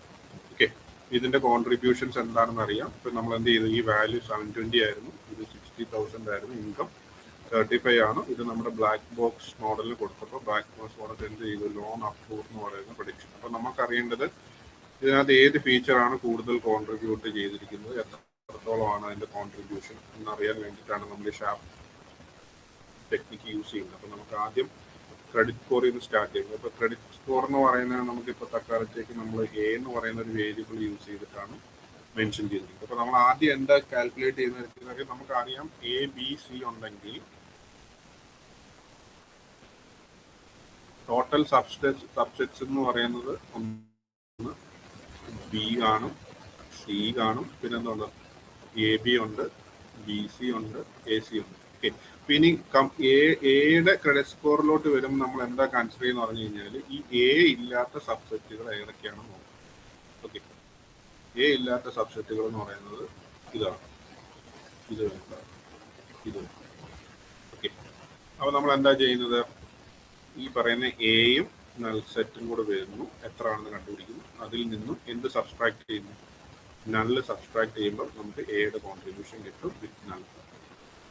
ഓക്കെ, ഇനി ബി ഉണ്ട്, ബിയുടെ കൂടെ എയും ബിയും കൂടെ വർക്ക് ചെയ്യുക, അതിൽ നിന്നും എന്ത് കുറയ്ക്കുക, ബി കുറയ്ക്കുക, അപ്പം എയുടെ കോൺട്രിബ്യൂഷൻ കിട്ടും വിത്ത് ബി. ഇനി സിയുടെ ആയിട്ടുള്ള കോൺട്രിബ്യൂഷൻ, സിയുമായിട്ട് വർക്ക് ചെയ്യുമ്പോൾ എ എന്തോരം കോൺട്രിബ്യൂട്ട് ചെയ്യുന്നതെന്ന് അറിയാൻ എന്ത് ചെയ്യുക, എയും സിയും കൂടെ കോൺട്രിബ്യൂട്ട് ചെയ്യുമ്പോൾ എത്ര കിട്ടുമെന്ന് നോക്കുക, അതിൽ നിന്ന് എന്ത് സബ്സ്ട്രാക്ട് ചെയ്യുക, സിയുടെ കോൺട്രിബ്യൂഷൻ സബ്സ്ട്രാക്ട് ചെയ്യുമ്പോൾ എയുടെ കോൺട്രിബ്യൂഷൻ കിട്ടും വിത്ത് സി. അതുപോലെ ബിയും സിയും കൂടെ വർക്ക് ചെയ്യുന്നതിന്റെ കൂട്ടത്തിൽ എയും കൂടെ വരിക, അപ്പം എ ബി സി ഒരുമിച്ച് വർക്ക് ചെയ്ത് എത്ര കോൺട്രിബ്യൂട്ട് അല്ലെങ്കിൽ എത്ര റവന്യൂ അല്ലെങ്കിൽ എത്ര കോൺട്രിബ്യൂട്ട് ചെയ്യും, അതിൽ നിന്നും ബി സി സബ്സ്ട്രാക്ട് ചെയ്ത് കഴിഞ്ഞാൽ നമുക്ക് എയുടെ കോൺട്രിബ്യൂഷൻ കിട്ടും. അപ്പൊ ഇതുപോലെ നമുക്ക് വിത്ത് നള്ളിന്റെ കോൺട്രിബ്യൂഷൻ കിട്ടി, വിത്ത് ബിയുടെ കോൺട്രിബ്യൂഷൻ കിട്ടി, വിത്ത് സിയുടെ കോൺട്രിബ്യൂഷൻ കിട്ടി, വിത്ത് ബി സിയുടെ കോൺട്രിബ്യൂഷൻ കിട്ടി. അപ്പൊ എയുടെ contribution with null is known is there, എയുടെ കോൺട്രിബ്യൂഷൻ വിത്ത് ബി, എയുടെ കോൺട്രിബ്യൂഷൻ വിത്ത് സി ആൻഡ് എയുടെ contribution with a B, sorry B C. Okay, അപ്പൊ അതാണ് ഇവിടെ കാൽക്കുലേറ്റ് ചെയ്ത് വെച്ചിരിക്കുന്നത്. ഓക്കെ, അപ്പൊ നിങ്ങൾക്ക് അറിയാം ഇത് ഫുൾ നൾ സെറ്റ് ആണ്. അപ്പൊ നമുക്ക് എയുടെ കാൽക്കുലേറ്റ് ചെയ്യാൻ, അപ്പൊ നമുക്ക് ഇതിനകത്തുനിന്ന് എന്തൊക്കെയാണ് എ ഇല്ലാത്ത സബ്സെറ്റുകളാണത്. എ ഇല്ലാത്ത സബ്സെറ്റ് ഒന്നെന്ന് പറയുന്നത് നള്ളാണ്, ബി ആണ്, സി ഉണ്ട്, ബി സി ഉണ്ട്. അപ്പൊ ഈ സബ്സെറ്റുകളൊന്നും എ ഇല്ല. ഇനി നമ്മൾ എന്താ ചെയ്യുന്നത് വെച്ചാൽ ഈ സബ്സെറ്റിലോട്ട് എന്താ ആഡ് ചെയ്യും. അപ്പൊ ഇതിനകത്ത് നമ്മൾ നോക്കുന്നത് എന്താണ്, നല്ല് മാത്രം ഉണ്ടായിരുന്ന സമയത്തിനകത്തോട്ട് നമ്മൾ എയും കൂടെ ആഡ് ചെയ്തു.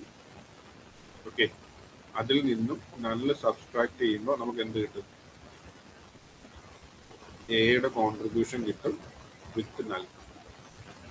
ഓക്കെ, ഇനി ബി എടുക്കുക. ഓക്കെ, ബിയുടെ കേസ് എന്താണ്, ബിയുടെ കൂടെ എയും കൂടെ വർക്ക് ചെയ്യുമ്പോൾ നമുക്കറിയാം ഇവിടെ കോൺട്രിബ്യൂഷൻ എയും ബിയും കൂടെ വർക്ക് ചെയ്യുമ്പോൾ എന്താ കോൺട്രിബ്യൂഷൻ 0.78 ആണ്. അതാണ് ഈ 0.78. ഓക്കെ, അതിൽ നിന്ന് എന്ത് സബ്സ്ട്രാക്ട് ചെയ്യുക, ബിയുടെ കോൺട്രിബ്യൂഷൻ എന്താണ് 0.6 ആണ്. അപ്പോൾ ബിയുടെ കോൺട്രിബ്യൂഷൻസ് സബ്സ്ട്രാക്ട് ചെയ്യുമ്പോൾ എന്ത് കിട്ടും, നമുക്ക് എ ബിയുടെ കൂടെ വർക്ക് ചെയ്യുമ്പോൾ എ എന്തോരം കോൺട്രിബ്യൂട്ട് ചെയ്തെന്ന് കിട്ടും.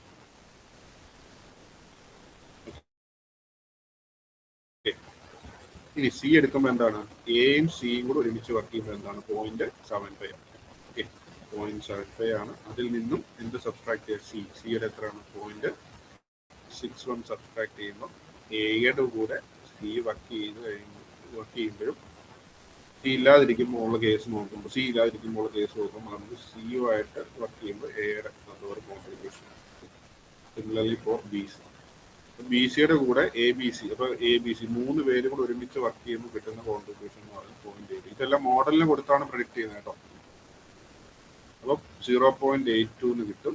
അതിൽ നിന്ന് നമ്മൾ എന്ത് സബ്സ്ട്രാക്ട് ചെയ്യുക, ബി സിയുടെ കോൺട്രിബ്യൂഷൻ എത്രയാണ് 0.0.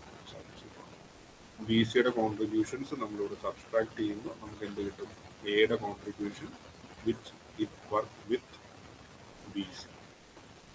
എന്നിട്ട് ഇതെല്ലാം കൂടെ നമ്മൾ എന്ത് ചെയ്യുക, ആവറേജ് ആഡ് ചെയ്യുക. അതായത് ഇത് 1.13 ഇൻറ്റു പ്ലസ് 1.6,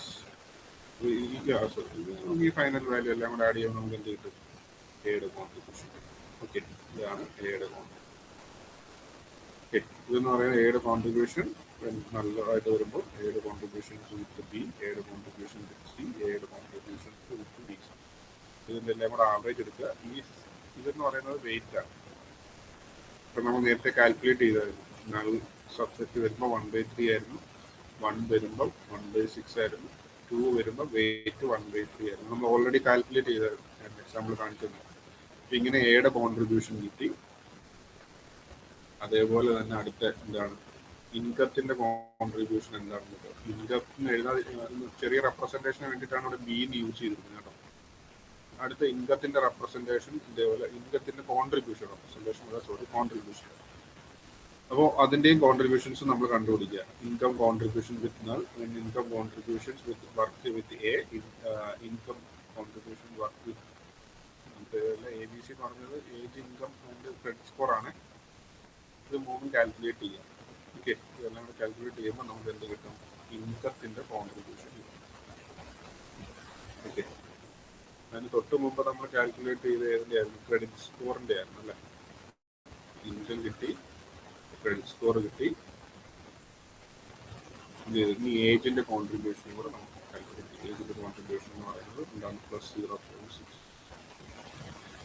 ഓക്കെ, അപ്പോൾ നമുക്ക് ഇതിൽ നിന്ന് എന്ത് മനസ്സിലായി നോക്കിക്കഴിഞ്ഞാൽ നമ്മുടെ കോൺട്രിബ്യൂഷൻസ് നോക്കാം. ഓക്കെ, അപ്പോൾ നമ്മൾ ആ ഒരു ഇൻസ്റ്റൻസ് ബ്ലാക്ക് ബോക്സ് മോഡൽ കൊടുത്തപ്പോൾ എന്തായിരുന്നു? ബ്ലാക്ക് ബോക്സ് മോഡൽ പ്രെഡിക്റ്റ് ചെയ്തത് ലോൺ അക്സെപ്റ്റഡ് എന്നുള്ള രീതിയിൽ, അല്ലെങ്കിൽ ലോൺ സാങ്ഷൻ എന്നുള്ള രീതിയിലാണ്. അപ്പോൾ അതിനകത്ത് എന്തോരം കാര്യങ്ങൾ, credit score as contributed model, then income, then age. So this is taken as an example purpose only. ഒരു എക്സാമ്പിൾ പറയാൻ വേണ്ടി മാത്രം എടുത്തൊരു ഇൻപുട്ടാണ്. ഓക്കെ, അപ്പോൾ നമുക്ക് നേരത്തെ മനസ്സിലായ ഒരു കേസ് എന്ന് പറഞ്ഞു കഴിഞ്ഞാൽ, നമുക്കിവിടെ അറിയേണ്ട ഒരു കാര്യം എന്ന് പറഞ്ഞാൽ എയും ബിയും സിയും കൂടെ കോൺട്രിബ്യൂട്ട് ചെയ്തതും അതേപോലെ തന്നെ നമുക്ക് ഇതിനകത്ത് എന്തായിരുന്നു?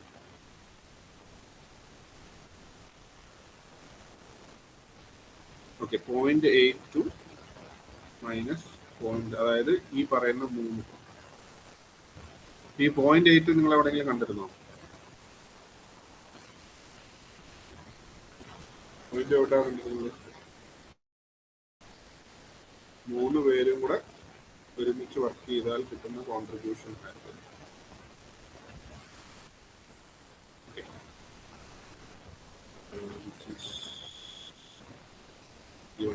Okay. So 0.82 എന്ന് പറയുന്നത് എന്താണ്?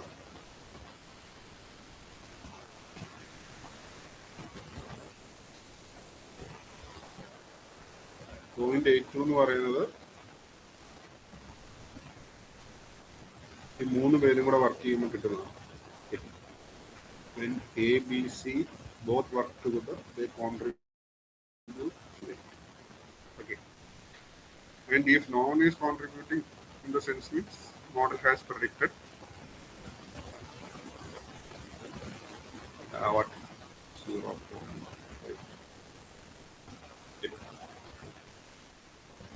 So the contributions minus null contribution now around 0.36. ഈ 0.36 നമുക്ക് അറിയേണ്ടത് എയുടെ കോൺട്രിബ്യൂഷൻ എത്രയാണ്, ബിയുടെ കോൺട്രിബ്യൂഷൻ എത്രയാണ്, സിയുടെ കോൺട്രിബ്യൂഷൻ. ഓക്കെ, അപ്പോൾ അതാണ് നമ്മൾ കണ്ടുപിടിച്ചത്. എയുടെ കോൺട്രിബ്യൂഷൻ 0.6 ആണ്, ഇൻകം 0.10 ആണ്, അതേപോലെ തന്നെ ഏജിന്റെ കോൺട്രിബ്യൂഷൻ 0.6 ആണ്. Okay, so this is the total contribution. Out of that, 0.16 is contributed by A, 0.10 is contributed by B, 0.06 is contributed by C. Okay. So this is just an example only. I hope things are clear. You can try it with an example. Okay. The same thing, an extra example only. Instead of age, income, and credit score, I have taken contributions of revenue generated when using different types of marketing techniques. Just for understanding purpose വേണ്ടി മാത്രം എടുത്തിരിക്കുന്ന ഒരു example ആണ്. ഒരു company അവരുടെ revenue increase ചെയ്യാൻ വേണ്ടിയിട്ട് പല സ്ട്രാറ്റജി യൂസ് ചെയ്യുന്നുണ്ട്. നോ സ്ട്രാറ്റജി ഉള്ളപ്പോൾ അവർ ഇൻകം എന്ന് പറയുന്നത് ഇതായിരുന്നു. ഗൂഗിൾ ആഡ്സ് യൂസ് ചെയ്ത് അവർ മാർക്കറ്റ് ചെയ്തപ്പോൾ അവരുടെ ഈ റവന്യൂവിലുള്ള ഇമ്പ്രൂവ്മെൻ്റ് ആണിത്. സോഷ്യൽ മീഡിയ മാത്രം വർക്ക് ചെയ്യുമ്പോൾ $300 ആണ്. ഇമെയിൽ മാർക്കറ്റിംഗ് മാത്രം ചെയ്യുമ്പോൾ അവർക്ക് കിട്ടിയിരിക്കുന്നത്. അപ്പം നമുക്ക് അറിയേണ്ടത് ഈ മൂന്ന് പേരും കൂടെ നമുക്ക് വർക്ക് ചെയ്യുമ്പോൾ നമുക്ക് കിട്ടുന്ന കോൺട്രിബ്യൂഷൻ എന്ന് പറയുന്നത് $350 ആണ്. So if all the 3 marketing strategies are used, the company will get a total revenue of $4. And if no marketing is used, company is getting only $50. Okay. Suppose if we subtract this value, we will get 300. So ഈ 300 contribute ചെയ്യുന്നത് എയും ബിയും സിയും ആണ്. ഇത് നമുക്കറിയേണ്ട A എത്ര contribute ചെയ്യുന്നു, B എത്ര കോൺട്രിബ്യൂട്ട് ചെയ്യുന്നു, സി എത്ര കോൺട്രിബ്യൂട്ട് ചെയ്യുന്നു. ഓക്കെ, നമ്മൾ നേരത്തെ പറഞ്ഞ പോലെ തന്നെ നമ്മൾ ഓരോന്നിങ്ങനെ കാൽക്കുലേറ്റ് ചെയ്ത് പോവാം. ഓക്കെ, സെയിം എക്സാമ്പിൾ തന്നെയാണ്. ഞാൻ ഓരോ എക്സാമ്പിൾ കൂടെ തന്നേ ഉള്ളൂ. അത് നിങ്ങൾക്ക് പ്രാക്ടീസ് ചെയ്യണമെന്നുണ്ടെങ്കിൽ you have 2 example, you can practice. So finally നമുക്ക് നോക്കിയപ്പോൾ നമുക്ക് മനസ്സിലായി 300 ആയിരുന്നു നമ്മുടെ റവന്യൂ ഡിഫറൻസ് വന്നിരിക്കുന്നത്. അതിൽ $36 ആണ് ഗൂഗിൾ ആഡ്സ് കോൺട്രിബ്യൂട്ട് ചെയ്തിരിക്കുന്നത്. ഏറ്റവും കൂടുതൽ കോൺട്രിബ്യൂട്ട് ചെയ്തിരിക്കുന്നത് എന്താണ്? $1.6 ഫ്രം സോഷ്യൽ മീഡിയ യൂസ് ചെയ്തുകൊണ്ടാണ്. ഓക്കെ, അപ്പോൾ ഒന്നുമില്ലാതെ ഉള്ള ഒരു ജനറേഷനും മൂന്നും കൂടി ഉള്ളതും സബ്സ്ട്രാക്ട് ചെയ്യുമ്പോൾ 300 ആണ്. അതിൽ നിന്നും ഓരോന്നിൻ്റെ കോൺട്രിബ്യൂഷൻസ് നമ്മൾ ഐഡൻറ്റിഫൈ ചെയ്യുന്നത്. അപ്പോൾ ഏറ്റവും കൂടുതൽ കോൺട്രിബ്യൂട്ട് ചെയ്യുന്നത് ഇമെയിൽ മാർക്കറ്റിംഗ് ആണ്. $150. സോ ഇത് കാൽക്കുലേറ്റ് ചെയ്തിരിക്കുന്നത് നമ്മൾ ഷാർപ്ലി അഡിക്റ്റീവ് ഫീച്ചേഴ്സ് എന്ന് പറയുന്ന ടെക്നിക്ക് യൂസ് ചെയ്താണ്. Is originated from game theory. Okay, അപ്പോൾ ഫെയർ ആയിട്ട് പ്രൈസ് അല്ലെങ്കിൽ എമൗണ്ട് ഡിസ്ട്രിബ്യൂട്ട് ചെയ്യാൻ ബേസ്ഡ് ഓൺ ദ കോൺട്രിബ്യൂഷൻ അങ്ങനെ കാൽക്കുലേറ്റ് ചെയ്തതാണ്. ആ കൺസെപ്റ്റ് തന്നെയാണ് നമ്മളിവിടെ യൂസ് ചെയ്യുന്നത്. ഫോർ എക്സാമ്പിൾ, ഇവിടെ 3 പ്ലെയേഴ്സ് ഉണ്ട്. അവർ വർക്ക് ചെയ്യുന്നത് ഫസ്റ്റ് പ്രൈസിലാണെന്ന് വിചാരിച്ചു. അപ്പോൾ ഈ സെയിം കൺസെപ്റ്റ് തന്നെ നമ്മൾ എന്തിനോട്ട് കൊണ്ടുപോകണം? എയും ബിയും സിയും ഇവിടെ നമ്മുടെ ഫീച്ചേഴ്സ് ആയിട്ട് കൺസിഡർ ചെയ്യും. നമ്മുടെ ടേബിളിൻ്റെ features A B C C. Price എന്ന് പറയുന്നത് എന്തായിരിക്കും? നമ്മൾ പ്രൊഡിക്ഷനായിട്ട്. ഓക്കെ, പിന്നെ നമ്മൾ കാൽക്കുലേറ്റ് ചെയ്യുന്ന ഈ പ്രൊഡിക്ഷന് വേണ്ടിയിട്ട് സി എത്ര കോൺട്രിബ്യൂട്ട് ചെയ്യുന്നു, ബി എത്ര കോൺട്രിബ്യൂട്ട്, എ എത്ര. ഇതാണ് നമ്മൾ നമ്മുടെ കേസിലോട്ട് കൊണ്ടുവരുന്നത്. ഗെയിം തിയറിയിൽ എന്താണ്? ഫസ്റ്റ് പ്രൈസ് ചെയ്യുന്നത് എത്രമാത്രം കോൺട്രിബ്യൂട്ട് ചെയ്തു, അതിൽ നിന്നും നമ്മൾ ഈ പറയുന്ന ഓരോരുത്തരുടെയും കോൺട്രിബ്യൂഷൻസ് ഐഡൻറ്റിഫൈ ചെയ്യുക. അതിനനുസരിച്ച് പ്രൈസ് ഫെയർ ആയിട്ട് ഡിസ്ട്രിബ്യൂട്ട് ചെയ്യും. ഓക്കെ, കോൺട്രിബ്യൂഷൻസ് കണ്ടുപിടിക്കുക. അതനുസരിച്ച്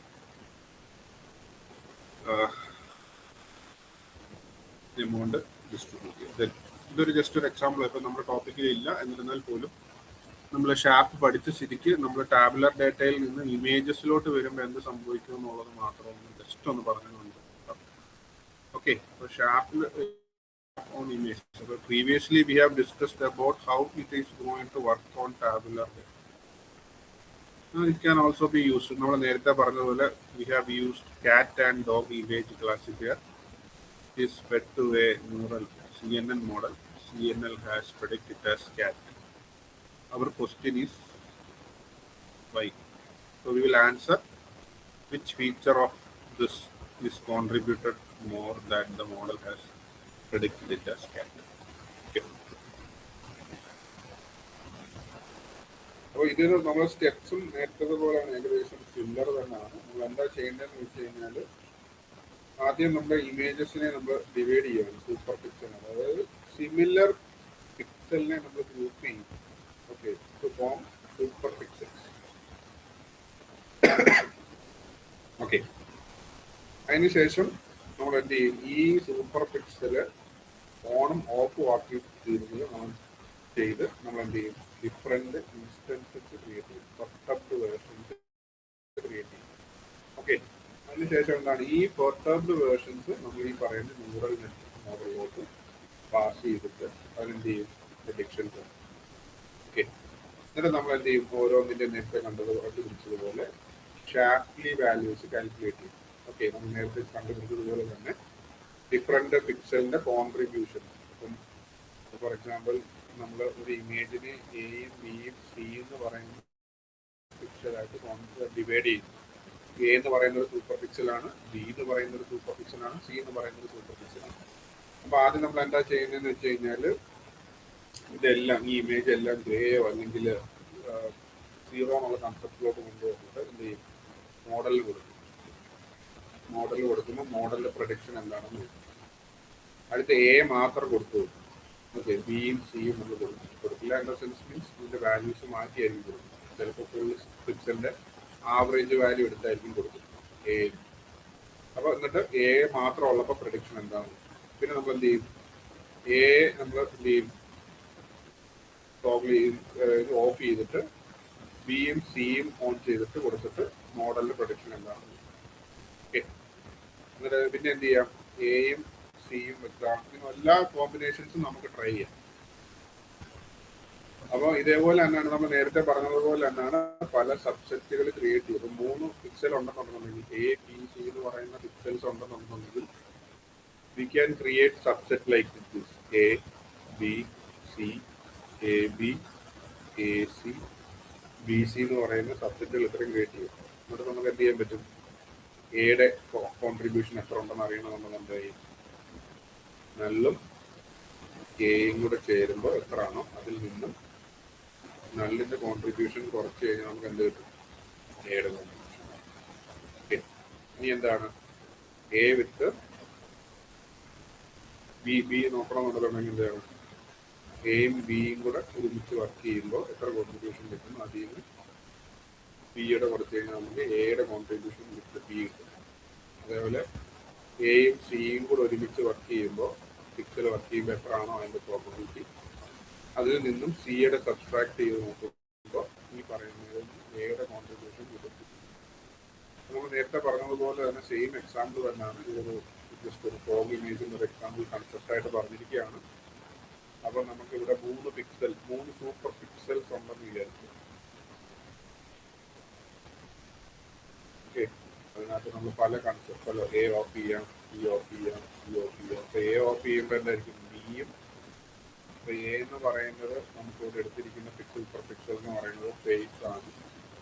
ബി എന്ന് പറയുന്ന സൂപ്പർ പിക്സൽ ആ ഇമേജിൻ്റെ ബോഡിയാണ്. സി എന്ന് പറയുന്ന സൂപ്പർ പിക്സൽ ഇവിടെ പറയുന്നത് ആ ബാക്ക്ഗ്രൗണ്ട് ആണ്.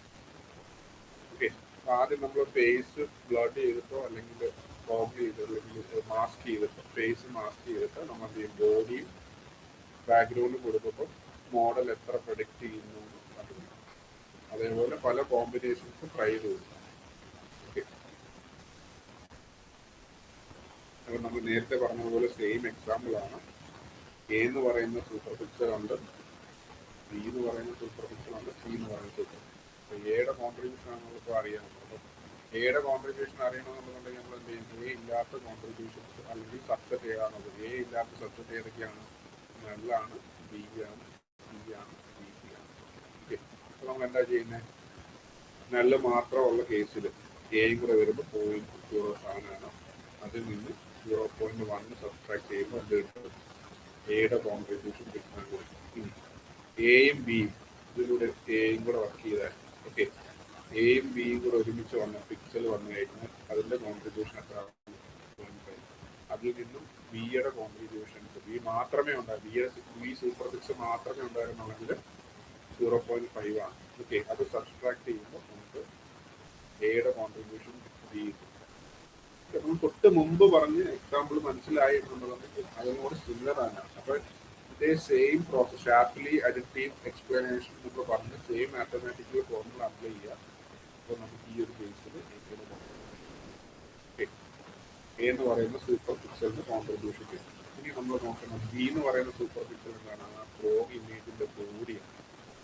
അതെന്തോ ഒരു കോൺട്രിബ്യൂട്ട് ചെയ്യുന്നു, അതെന്തോ നോക്കണം, കാൽക്കുലേറ്റ് ചെയ്യുമ്പോൾ അതിൻ്റെ വാല്യൂ സൂപ്പർ പിക്സൽ സി എന്ന് പറയുന്നത് എന്തായിരുന്നു, ആ ഫ്രോഗ് ഇമേജിൻ്റെ ബാക്ക്ഗ്രൗണ്ട് ഇമേജ് മാത്രം കൊടുത്തു കഴിഞ്ഞാൽ ആ ഇമേജ് എത്രത്തോളം ഈ പറയുന്ന പ്രൊഡിക്ഷനെ കോൺട്രിബ്യൂട്ട് ചെയ്യുന്നു, അത് വളരെ ചെറുതാണ്. അപ്പോൾ ഫൈനലി നമുക്ക് എന്ത് മനസ്സിലായി, ഫൈനലി നമുക്ക് എഴുതുമ്പോൾ 3 സൂപ്പർ പിക്സൽ ഫേസ് ആണ്. ഓക്കെ, നമ്മൾ ഇമേജ് കൊടുത്തപ്പോൾ പല സൂപ്പർ പിക്സലായിട്ട് കൊടുത്തു. ഈ സൂപ്പർ പിക്സലിൽ നിന്നും ഫോർ എക്സാമ്പിൾ ഫ്രോഗ് ആണെന്ന് പ്രൊഡിക്റ്റ് ചെയ്യാൻ ഏറ്റവും കൂടുതൽ ഫീച്ചർ കോൺട്രിബ്യൂട്ട് ചെയ്തത് അതിൻ്റെ ഫേസ് ആണ്. ആ ഫേസിൻ്റെ ഫീച്ചേഴ്സ് വെച്ചിട്ടാണ് മോഡല് മനസ്സിലായത് അതൊരു ഫ്രോഗ് ആണ്.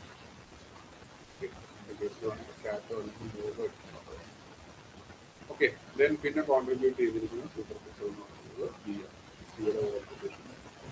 So from this we can easily answer why that model predicted the image as wrong, because in that image this superpixel A face is contributing much to the prediction. So individual contributions നമുക്ക് കണ്ടുപിടിക്കാൻ പറ്റും. Individual കോൺട്രിബ്യൂഷൻസിൽ നമുക്ക് പറയാൻ പറ്റും ഇത് എത്രത്തോളം contribute ചെയ്യും. ലൈവിൻ്റെയും concept നമ്മൾ നേരത്തെ പറഞ്ഞതുപോലെ ആണ്. സെയിം ഇമേജ് എടുക്കുക, first of the instance create ചെയ്യുക, വെയിറ്റ് കാൽക്കുലേറ്റ് ചെയ്യുക, ഡിസ്റ്റൻസ് കാൽക്കുലേറ്റ് ചെയ്യുക, വെയിറ്റ് കാൽക്കുലേറ്റ് ചെയ്യുക. നേരത്തെ ടാബുലർ ഇതിൽ പറഞ്ഞ സെയിം എക്സാമ്പിൾ സെയിം ടെക്നിക്ക് തന്നെയാണ്, സെയിം സെറ്റ് ആണ്.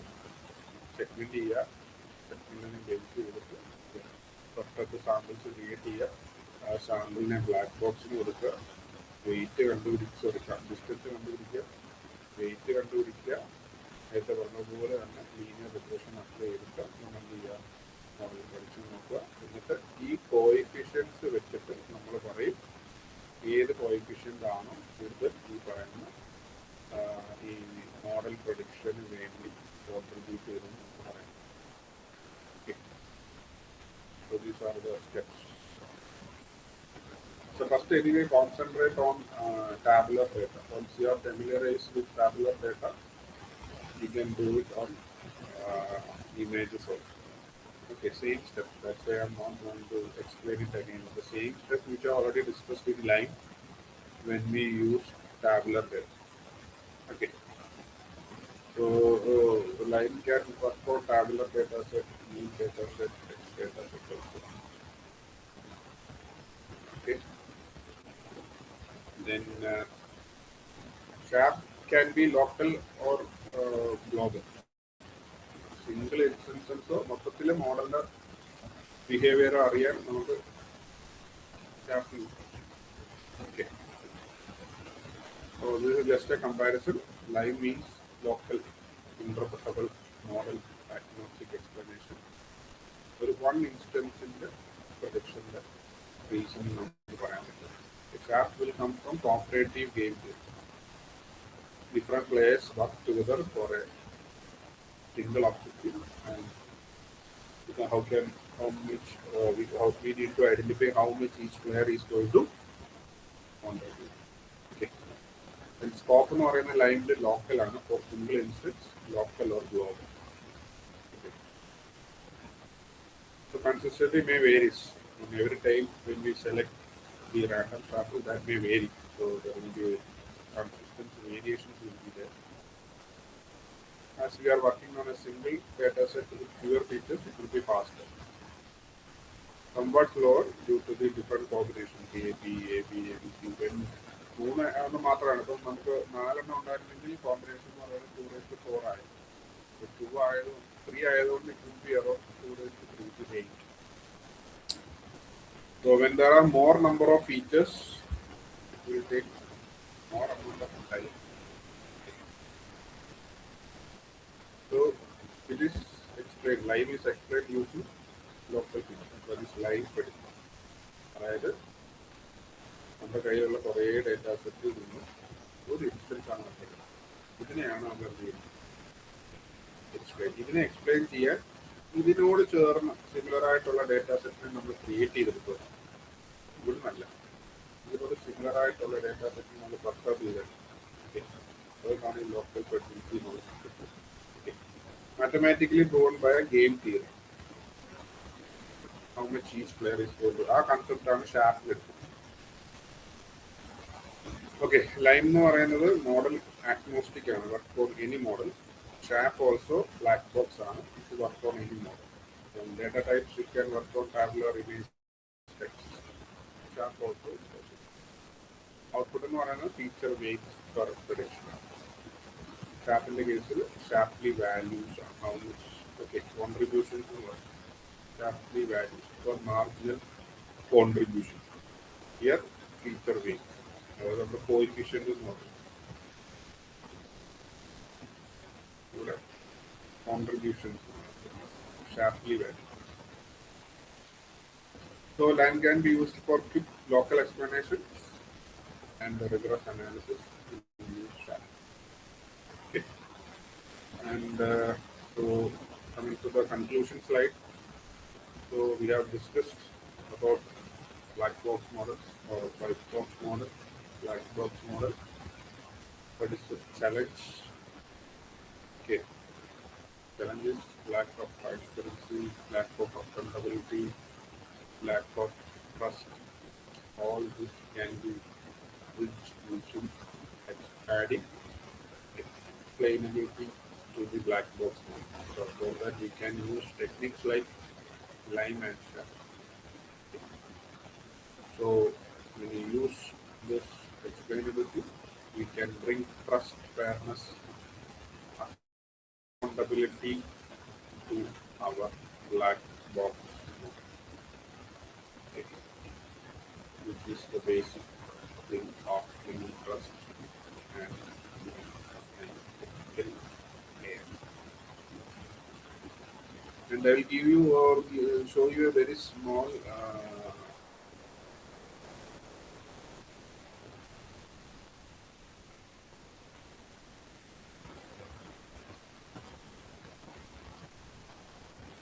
I have changed the tab, whether it is reflected or not. Yes, sir. ഇപ്പൊ കാണുന്നത് എന്താ ഈ പറയുന്ന ഇതാണോ കോഡാണോ ഹലോ ഞാൻ സ്ക്രീനിൽ ഇപ്പോൾ കുറച്ച് കോഡ് ഡിസ്പ്ലേ ചെയ്തിട്ടുണ്ട് അത് നിങ്ങൾക്ക് വിസിബിൾ ആണോ എന്ന് ജസ്റ്റ് ഒന്ന് അറിയാനായിരുന്നു കോഡ് വിസിബിൾ അല്ല സാർ സ്ലൈഡ് തന്നെയാ ആ ജസ്റ്റ് ഞാൻ ഒന്നുകൂടെ സ്റ്റോപ്പ് ചെയ്തിട്ട് ഞാൻ ഒന്ന് share ചെയ്യാമേ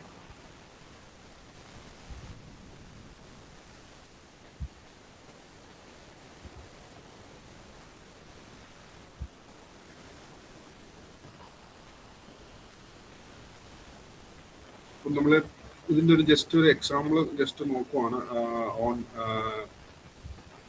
lime you on tabular data just a small example. For that we have to install lime. Okay. Lime use here install here then adinishesham ഇവിടെ use ചെയ്യുന്നത് you can import necessary libraries. For simple understandable purpose I have taken iris dataset.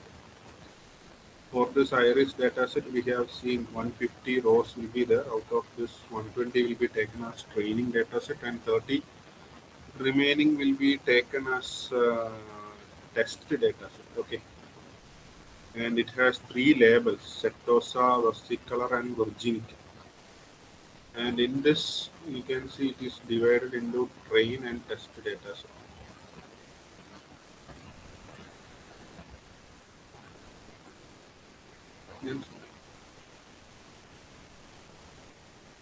Slide change ഈ പറയുന്ന scroll ചെയ്യുന്നത് കാണാൻ പറ്റുന്നുണ്ടോ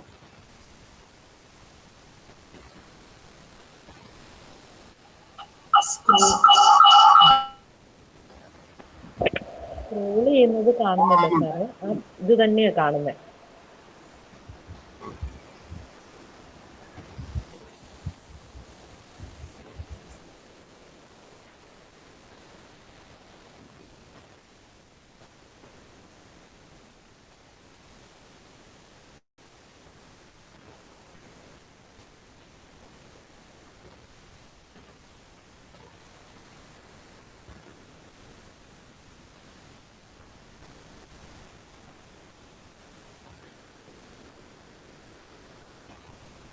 change ആവുന്നുണ്ടോ ആ ഇപ്പൊ ഓക്കെയാണ് sir okay so first line you can see just to install the line second here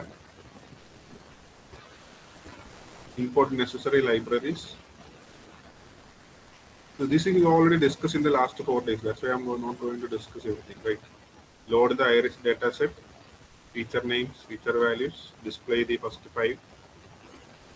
And I have divided that dataset into test and train dataset. All right, train test. And here I have used a black box model, which is known as a random forest. Okay, it's an example method, consists of 500. Okay, n estimation is 500 here. In a practical case, that number may be more. Okay, anyway, I have used a random forest classifier, which is an ensemble model, and calculated the accuracy, which is around 0.95, and printed a confusion matrix. So this is the line which we require. Okay, നമ്മൾ ഈ പറയുന്ന ലൈനിൽ പറഞ്ഞ ഏത് step implement ചെയ്യാൻ we require only one line, one or two line. So initialize the line tabular explainer. This is the first line you should do. Okay, you have to create an explainer object here. Okay, so for that we will be passing a train data set, feature names, labels. അതിനെ ഒന്ന് discretize ചെയ്തായിട്ടായിരുന്നു. Means in the sense means if it is the values from 1 to 10, it will be divided into 1 to 2.5, 2.5, 5 to 7.5, 7.5 to 10. For that we have used a discretization method. Okay, and then after creating this explainer object, okay, it is creating an explainer object, what we are going to do is we create an instance. This is the main second line. Okay. അപ്പോൾ ലൈനിന്റെ object explainer object create ചെയ്തതിന് ശേഷം നമ്മൾ ഈ പറയുന്ന ഒരു explain instance എന്ന് പറയുന്ന ഒരു ഒബ്ജക്റ്റ് അല്ലെങ്കിൽ ഒരു മെത്തേഡ് അവിടെ കോൾ ചെയ്യുമ്പോൾ എന്താ സംഭവിക്കുന്നതെന്ന് വെച്ചാൽ നമ്മൾ നേരത്തെ പറഞ്ഞ ഏത് സ്റ്റെപ്പിൽ എന്തൊക്കെയാണോ കാര്യങ്ങൾ പറഞ്ഞത്, നമ്മൾ ഒരു ഇൻസ്റ്റൻസ് സെലക്ട് ചെയ്യുന്നു. ഇൻസ്റ്റൻസ് സെലക്ട് ചെയ്താൽ ഉടനെ തന്നെ എന്താ ചെയ്യുന്നത്? It will create perturbed samples. Then it will obtain the prediction probability from random forest. Okay, നമ്മളിവിടെ യൂസ് ചെയ്യുന്ന റാൻഡം ഫോറസ്റ്റ് ആണ്. അതിനുശേഷം it will create distance, it will create or find the weights. അതിനുശേഷം it will be fit into a local linear regression model. ഈ പറയുന്ന സ്റ്റെപ്പുകളെല്ലാം we can complete it or done using this single step only, just to pass the instance. Okay, for that I have taken I is equal to 4. That I is passed. So out of 150 rows, 120 rows are taken as training set. Remaining 30 is taken as test set. Out of that 30, I want to know the reason behind the prediction of fourth instance. That's why I have given us 4. That fourth instance is passed as test and getting the prediction probability from random forest. Okay, the remaining things will be done by the explainer instance. Okay, നമുക്ക് ആവശ്യമുള്ള just instance മാത്രം pass ചെയ്താൽ മതി, ബാക്കിയുള്ള കാര്യങ്ങളെല്ലാം ഈ പറയുന്ന method ചെയ്തോളും. ഓക്കെ, ഇൻസ്റ്റൻസ് ക്രിയേറ്റ് ചെയ്യും, അതിനുശേഷം എന്ത് ചെയ്യും, ഈ പറയുന്ന റാൻഡം ഫോറസ്റ്റിന് പാസ് ചെയ്ത് കൊടുത്തിട്ട് എന്ത് ചെയ്യും, അതിൻ്റെ പ്രോബബിലിറ്റി കണ്ടുപിടിക്കും, വെയിറ്റ് കണ്ടുപിടിക്കും, ഡിസ്റ്റൻസ് കണ്ടുപിടിക്കും, വെയിറ്റ് കണ്ടുപിടിക്കും. അതിനുശേഷം എന്ത് ചെയ്യും, it will fit that into a linear regression model. Okay, after that you can see something like this. So this is just an explanation. So the instance നമ്മളിപ്പോൾ pass ചെയ്ത നാലാമത്തെ ഇൻസ്റ്റൻസിന്റെ value എന്ന് പറയുന്നത് ഇതാണ് കേട്ടോ. അതായത് സെപ്പൽ ലെങ്തും സെപ്പൽ വിഡ്ത്തും പെറ്റൽ ലെങ്തും പെറ്റൽ വിഡ്ത്തും എന്ന് പറയുന്ന വാല്യൂ ഇതാണ്. അപ്പോൾ അത് പ്രെഡിക്റ്റ് ചെയ്തിരിക്കുന്ന വാല്യൂ 2 ആണ്. 2 എന്ന് പറയുന്നത് ഇതിനകത്ത് 3 ക്ലാസ് ലേബലാണ് ഉള്ളത്. ഒന്നെന്താണ് സെറ്റോസ, 2 എന്ന് പറയുന്നത് വെർസിക്കുലർ, 3 എന്താണ് വെർജീനിക്ക. അപ്പോൾ ഇതിനെ നമ്പർ ചെയ്തിരിക്കുന്നത് 0, 1, 2 എന്നാണ്. അപ്പോൾ പ്രെഡിക്റ്റ് ചെയ്തിരിക്കുന്നത് എന്താണ്, വെർജീനിക്ക എന്നാണ്. അപ്പോൾ വെർജീനിക്കയുടെ ക്ലാസ് ലേബൽ നമ്പർ നമ്മൾ കൊടുത്തിരിക്കുന്നത് എന്താണ്, 2 എന്നാണ്. 0 for setosa, 1 for versicolor and 2 for virginica. So it has correctly predicted it as virginica. 100% probability the model has predicted. And നമ്മുടെ ക്വസ്റ്റ്യൻ എന്താണ്, why? നമ്മൾ ഈ ഒരു ഇൻസ്റ്റൻസ് കൊടുത്തപ്പോൾ എന്തുകൊണ്ട് ഈ മോഡല് 2 അല്ലെങ്കിൽ വെർജീനിക്ക എന്ന് പ്രെഡിക്റ്റ് ചെയ്തു? അപ്പോൾ നമുക്ക് അറിയേണ്ട റീസൺ ഇതാണ്, which feature, why. Okay, which features are കൊണ്ട്. ഇപ്പം നമുക്ക് നോക്കിയാൽ എന്താണ് ഏറ്റവും കൂടുതൽ കോൺട്രിബ്യൂട്ട് ഇതിനകത്ത് ചെയ്തിരിക്കുന്നത് പെറ്റൽ ലെങ്ത് ആണ്. അതായത് 0.43 ആണ് അതിന്റെ കോയിഫിഷ്യന്റ് വാല്യൂ വരുന്നത്. നെക്സ്റ്റ് കോൺട്രിബ്യൂട്ട് ചെയ്തത് പെറ്റൽ വിഡ്ത്ത് ആണ്, 0.2 ആണ് ഇവിടെ നെക്സ്റ്റ് കൂടുതൽ കോൺട്രിബ്യൂട്ട് ചെയ്യുന്നത്. ഈ പ്രൊഡിക്ഷനിനകത്തോട്ട് സെപ്പൽ ലെങ്ത്തും സെപ്പൽ വിഡ്ത്തും അധികമായിട്ട് കോൺട്രിബ്യൂട്ട് ചെയ്തിട്ടില്ല. Because that we can see a small change, right? അപ്പൊ അതിൽ നമുക്ക് മനസ്സിലാവുന്നത് ഈ ഒരു പ്രൊഡിക്ഷന് വേണ്ടിയിട്ട് ഇതൊരു ജസ്റ്റ് ഒരു സാമ്പിൾ വെരി ബിഗിനർ എക്സാമ്പിൾസ് ആണ് കേട്ടോ, അഡ്വാൻസ്ഡ് ഒന്നും അല്ല, വെരി ബിഗിനർ എക്സാമ്പിൾസ് ആണ്, just to know understand what line and how it can be used, how we can interpret the result. Okay, so petal length with 0.43, I hope all of you can see 0.4. That is a contribution from petal. പിന്നെ ഇതിന്റെ ഒരു പ്രത്യേകത, Irene data സെറ്റിന്റെ ഒരു പ്രത്യേകത എന്ന് പറഞ്ഞു കഴിഞ്ഞാൽ നമുക്ക് നോക്കിക്കഴിഞ്ഞാൽ ലാസ്റ്റ് ഇത് ഈ ഞാനിപ്പോൾ ഡിസ്പ്ലേ ചെയ്തിരിക്കുന്നത് നമ്മുടെ എക്സ്പ്ലെയിനറുമായിട്ട് ബന്ധമൊന്നുമില്ല, പക്ഷേ എന്തുകൊണ്ടാണ് പെറ്റൽ ലെങ്ത്തും പെറ്റൽ വിഡ്ത്തും കൂടുതൽ കോൺട്രിബ്യൂട്ട് ചെയ്യാൻ കാര്യം എന്ന് വെച്ച് കഴിഞ്ഞാൽ നിങ്ങൾക്ക് ഈ പെറ്റൽ ലെങ്ത്തും പെറ്റൽ വിഡ്ത്തും ശ്രദ്ധിച്ചാൽ നിങ്ങൾക്ക് മനസ്സിലാക്കുന്നു കഴിഞ്ഞാൽ ശ്രദ്ധിച്ചാൽ നിങ്ങൾക്ക് മനസ്സിലാവും എന്താണ് ഈ സെറ്റോസയുടെ പെറ്റൽ ലെങ്ത് എന്ന് പറയുന്നത് 1.0 മുതൽ 1.9 ആണ്. ഓക്കെ, അതേപോലെ തന്നെ വെർസിക്കളറിന്റെ പെറ്റൽ ലെങ്ത് എന്ന് പറയുന്നത് 3.0 മുതൽ 5.1 വരെയാണ്. അപ്പം ഇത് തമ്മിൽ നല്ലൊരു ഡിസ്റ്റിങ്ഷൻ ഉണ്ട്. 1.9 ടു 3.1 നല്ലൊരു ഡിസ്റ്റിങ്ഷൻ അവിടെ നമുക്ക് കാണാൻ പറ്റും. അതേപോലെ തന്നെ പെറ്റൽ ലെങ്ത്തിന്റെ കേസ് നോക്കിക്കഴിഞ്ഞാൽ 4.5 5.1 കഴിഞ്ഞാൽ പിന്നെ വെർജിനിക്ക സ്റ്റാർട്ട് ചെയ്യുന്നത് 4.5, അവിടെ ചെറിയൊരു 0.6ന്റെ വ്യത്യാസമേ ഉള്ളൂ. പക്ഷെ ആ ഒരു ഡിഫറൻസിൽ നിന്നും നമുക്ക് ഈസി ആയിട്ട് ഇത് സെറ്റോസയാണോ വെർസിക്കളർ ആണോ വെർജിനിക്ക ആണോ എന്നുള്ളത് കറക്റ്റായിട്ട് പെറ്റൽ ലെങ്ത്തിൽ നിന്നും തന്നെ നമുക്ക് മനസ്സിലാക്കാൻ പറ്റും. ഈ വാല്യൂസ് ഈ 1.0 ടു 1.9 എന്ന് പറയുന്നത് ഈ പറയുന്ന പല റേഞ്ച് ഓഫ് വാല്യൂസ് ആണ്. ഓക്കെ, അതായത് സെറ്റോസയുടെ പെറ്റൽ ലെങ്ത് എന്ന് പറയുന്നത് 1.0 മുതൽ 1.9 വരെ വരാവുന്ന ഏത് റേഞ്ചിലുള്ള വാല്യൂ വേണമെങ്കിലും ആകാം. ഞാനിവിടെ മിന്നും മാക്സും വാല്യൂ മാത്രമാണ് ജസ്റ്റ് പ്രിന്റ് ചെയ്ത് കാണിച്ചിരിക്കുന്നത്. അപ്പൊ എന്തുകൊണ്ടാണ് പെറ്റൽ ലെങ്തും പെറ്റൽ വിഡ്ത്തും കൂടുതൽ കോൺട്രിബ്യൂട്ട് ചെയ്യുന്നതെന്ന് വെച്ചാൽ ഇപ്പൊ രണ്ടാമത്തെ കേസ് നിങ്ങൾ നോക്കിയേ, പെറ്റൽ വിഡ്ത്ത് എന്ന് പറഞ്ഞാൽ 0.1 ടു 0.6 ആണ്. പിന്നെ കണ്ടോ വെർസിക്കളറിന്റെ പെറ്റൽ വിഡ്ത്ത് എന്ന് പറയുന്നത് 1ലാണ് സ്റ്റാർട്ട് ചെയ്യും, അവിടെ തീരുന്ന അവിടെ 1.8ലാണ്. ഓക്കെ, പിന്നെ ചെറിയൊരു ഇതുണ്ടെങ്കിൽ പോലും 1.4 സ്റ്റാർട്ട് ചെയ്യുന്നെങ്കിൽ പോലും it can come up to 2.5. അപ്പോൾ there is a clear distinction നമുക്ക് പറയാൻ പറ്റും പെറ്റൽ ലെങ്ത്തിൽ നിന്നും പെറ്റൽ വിഡ്ത്തിൽ നിന്നും. അതാണ് ഏറ്റവും കൂടുതൽ കോൺട്രിബ്യൂട്ട് ചെയ്യുന്നത്. പക്ഷെ സെപ്പൽ ലെങ്ത്തിലോട്ട് വന്ന് നോക്കിയേ, സെറ്റോസയുടെ സെപ്പൽ ലെങ്ത് ഉണ്ടോ 4.3 മുതൽ 5.8 വരെയാണ്. വെർസിക്കളറിന്റെ സെപ്പൽ ലെങ്ത് നോക്കിയേ 4.9 മുതൽ 7 വരെയാണ്. അപ്പൊ ഇത് രണ്ടും ഏകദേശം ഒന്ന് എന്താ പറയാ സിമിലർ പോലെ തന്നെയല്ലേ തോന്നുന്നത്? മച്ച് ഒരു ഡിഫറൻഷിയേറ്റ് ചെയ്യാൻ പറ്റുന്നുണ്ടോ? ഇല്ല, രണ്ടും ഏകദേശം ഒരേ റേഞ്ച് തന്നെ പറയുന്നത്. ഓക്കെ, അതേപോലെ തന്നെ വെർസിക്കളറിന്റെയും വെർജീനിക്കയുടെയും സെപ്പൽ ലെങ്ത് നോക്കി 4.9 മുതൽ 7ഉം, വെർജീനിക്ക അതേപോലെ തന്നെയാണ് 4.7ഉം 4.9 മുതൽ 7.9 വരെയാണ്. അപ്പം ഇതിൽ നിന്നൊരു ക്ലിയർ ഡിസ്റ്റിങ്ഷൻ നമുക്ക് കിട്ടില്ല. ക്ലിയർ ഡിസ്റ്റിങ്ഷൻ വരുന്ന വാല്യൂസ് പെറ്റൽ ലെങ്ത്തിലും പെറ്റൽ വിഡ്ത്തിലുമാണ്. ഓക്കെ, അപ്പൊ ഇതേപോലെ നിങ്ങൾക്ക് വേണമെന്നുണ്ടെങ്കിൽ ഓരോ ഇൻസ്റ്റൻസ് മാറ്റി ട്രൈ ചെയ്ത് നോക്കാം, പ്രൊഡിക്ഷൻസ് നോക്കാം.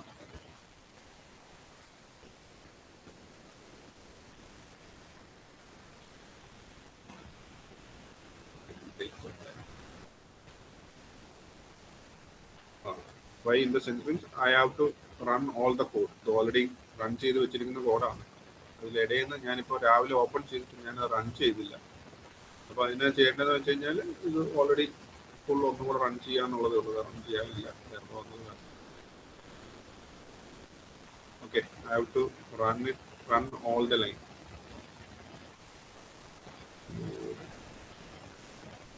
So that will take time. It's okay. So we'll move to SHAP. ഷാപ്പിന്റെ കേസിലും ഇതേപോലെ തന്നെയാണ്. നമുക്ക് റിക്വയർമെന്റ് ആയിട്ടുള്ള ഈ പറയുന്ന header files you import, then this is the data set. You have displayed the data set. Okay, you have divided into test and train. Here we have used XGBoost. Ready to use. as a black box model. Then the thing where this our explainer comes, we have to use, we are using a tree explainer here. Okay.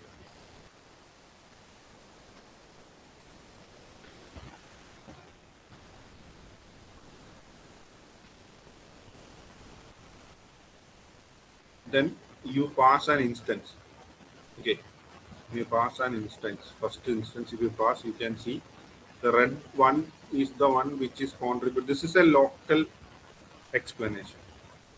Okay, this is a local explanation. The red one is the one which is contributing more, and the blue one is the one which is contributing less. Okay, so thus we can know which is the one which is contributing more to that prediction. Okay, and this is the summary plot. In this summary plot, we can see the whole model behavior. In the whole model prediction, relationship is the one which is contributed more, then age, then education, etc. So this is example which shows the explanation for a single instance and a explanation for a global behavior of the model. So you can plot different types here. Different plots are available. But for better understanding, you can start with here. It's very simple. How much is the, what is the base value? And from the base to the total, how much each feature is going to contribute. So the one which is showing in the red and their values is contributing more. And the one which is on the blue is contributing less. Okay. Then one more example is on image, how it is going to work on image. So for that, there is a very simple image, which is a shape, which is a tiger image, and the image, the model has predicted it as tiger with 81 probability, right? And the tiger cat has 0.14, jaguar has 0.0014, leopard has 0. Something, lynx 0. So anyway, out of this, highest probability is for tiger. And we ask the question why it is predicted that it has which feature has contributed. So in this explanation, we can see, I have already said that in line we will be dividing the pixels into superpixels, and we will find out of this n number of superpixel which superpixel is contributing more. And this method will highlight those features or superpixels which is contributing more to the tiger. Okay, tiger the probability 81 ആണ്. എന്തുകൊണ്ടാണ് tiger ആണ് probability 81 അല്ലെങ്കിൽ ടൈഗറിന്റെ ഇമേജിൽ അല്ലെങ്കിൽ ഇതിന് higher probability വരാൻ കാര്യം എന്താണ്, ഏത് പിക്സൽ ആണ് ഇതിനെ ടൈഗർ എന്ന് പ്രെഡിക്റ്റ് ചെയ്യിക്കാൻ കാരണം എന്ന് നോക്കി കഴിഞ്ഞാൽ നമ്മൾ ഈ പറയുന്ന ഹോൾ ഇമേജസിനെ സൂപ്പർ പിക്സലായിട്ട് പല സിമിലർ പിക്സലിനെ നമ്മൾ ഗ്രൂപ്പ് ചെയ്യുന്നതിനാണ് സൂപ്പർ പിക്സൽ എന്ന് പറയുന്നത്. അപ്പോൾ ചെവി ഒരെണ്ണമാകാം, മൂക്കാകാം, കണ്ണാകാം, അങ്ങനെ പല ഒരേപോലെ വരുന്ന സിമിലർ പിക്സലിനെ നമ്മൾ ഗ്രൂപ്പ് ചെയ്തിട്ട് ഈ സിമിലർ പിക്സലിൽ ഗ്രൂപ്പ് ചെയ്ത സൂപ്പർ പിക്സലിൽ നിന്നും ഏത് സൂപ്പർ പിക്സലുകളാണ് ഈ ഇമേജിനെ ടൈഗറിനെ പ്രെഡിക്റ്റ് ചെയ്യിക്കാനുള്ള സൂപ്പർ പിക്സലിനെ ജസ്റ്റ് ഒന്ന് ഹൈലൈറ്റ് ചെയ്ത് കാണിച്ചിരിക്കും. ഓക്കെ, അല്ലെങ്കിൽ നമുക്ക് അല്ലാതെ കാണിക്കാൻ പറ്റും, ഇങ്ങനെ ഹൈലൈറ്റ് ചെയ്ത് കാണിക്കാൻ പറ്റും. സൂപ്പർ പിക്സൽ ഫുള്ള് ഹൈലൈറ്റ് ചെയ്ത് കാണിക്കാൻ പറ്റും.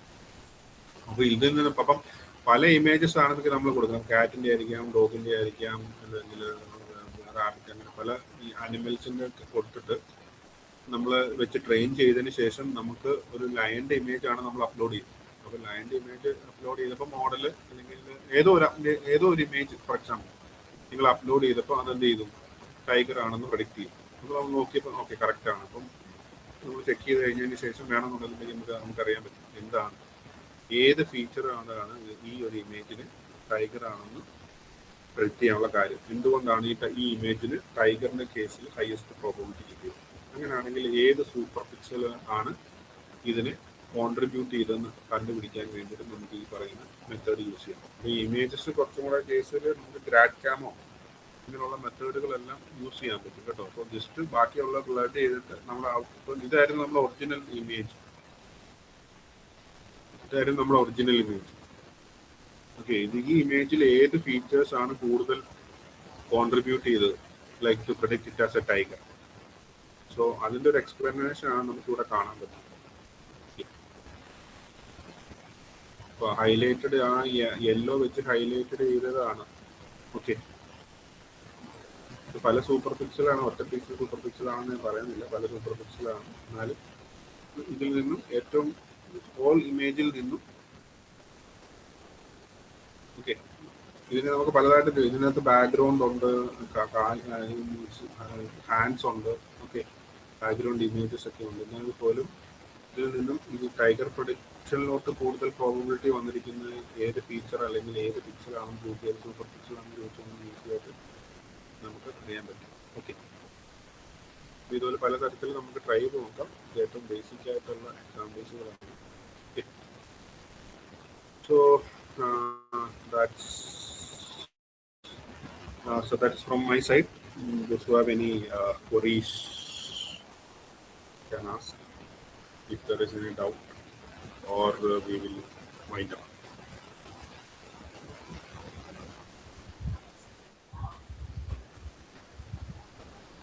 Participants may please ask queries if you have any. Hello all.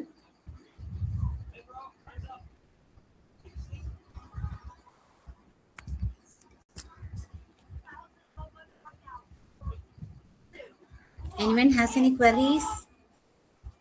Actually, Joe sir, it was a crisp and clear explanation as we expected. You made all those calculations so simple for us. It was easy to understand, sir. I hope it would be the same for all in our meet.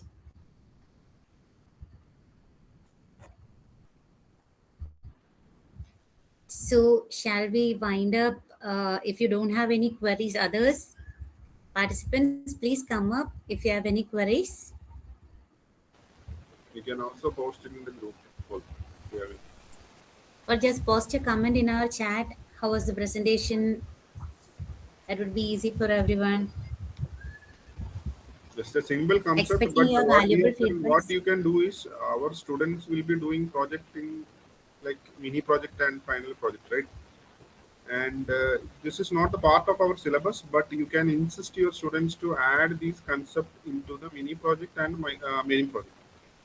Suppose in nowadays our students will be doing projects mostly on machine learning, deep learning, etc., image processing. So even if they have come up with high accuracy or predicted like this, you can ask what is the reason behind all these predictions. Can you show some explanations? In the sense they will be forced to add this explanation concept into the project, so that they can add one content into their project, like why the model has come up with that particular prediction. So you can insist your students to add this explanatory concept into their mini project or main project. It depends on. Okay. Sure, sir.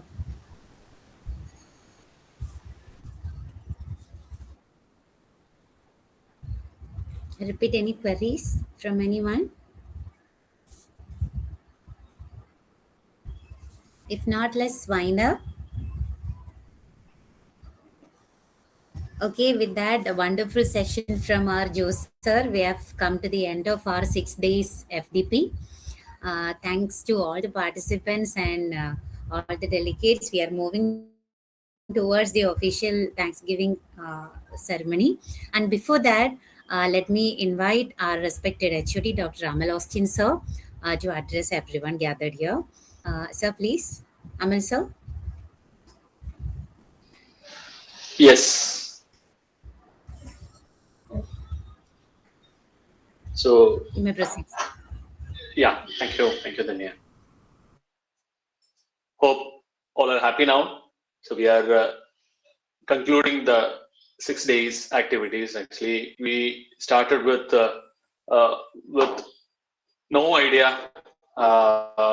Most of us started this participation with a very minimal idea in the area of machine learning. And I'm sure that all have gained a lot of information, a lot of knowledge. And moreover that, I'm very glad that there are faculty members and persons from industry and also from other persons who are working in other domain. Still they are having the basic degree from engineering. All are showing this much of interest to improve their knowledge in this new area. So again, we need to continue the focus in improving the knowledge base related to the artificial intelligence, because anyhow, it is always we need to maintain or improve the human intelligence over the artificial intelligence. And then only if we increase the knowledge base, then only we can contribute more to the artificial intelligence. Machine learn ചെയ്യിക്കണം, അതിന് നമുക്കും നന്നായിട്ട് നമ്മളും humans we also learn more. So I think this will contribute you to make a good foundation. This 6 days activities, the courses, the sessions, all those things helped you to make a good foundation in this area. I take this opportunity to congratulate all the participants to make it available to participate in online as well as offline during all these days.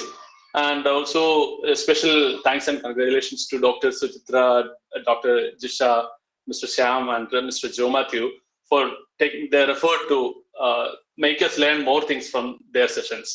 So it was a wonderful experience, and we will continue to organize these kinds of faculty development programs in future. And all those participated and part of this team, they also try to conduct these kinds of faculty development programs in future, and we will be connected and we will be increasing our knowledge by sharing more information among us. Thank you all, and all the very best.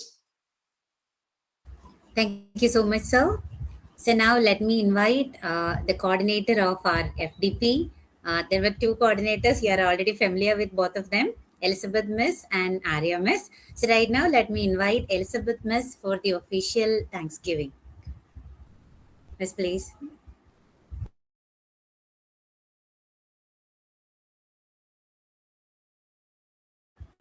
No, Miss, you are not audible. Your mic is mute, I think.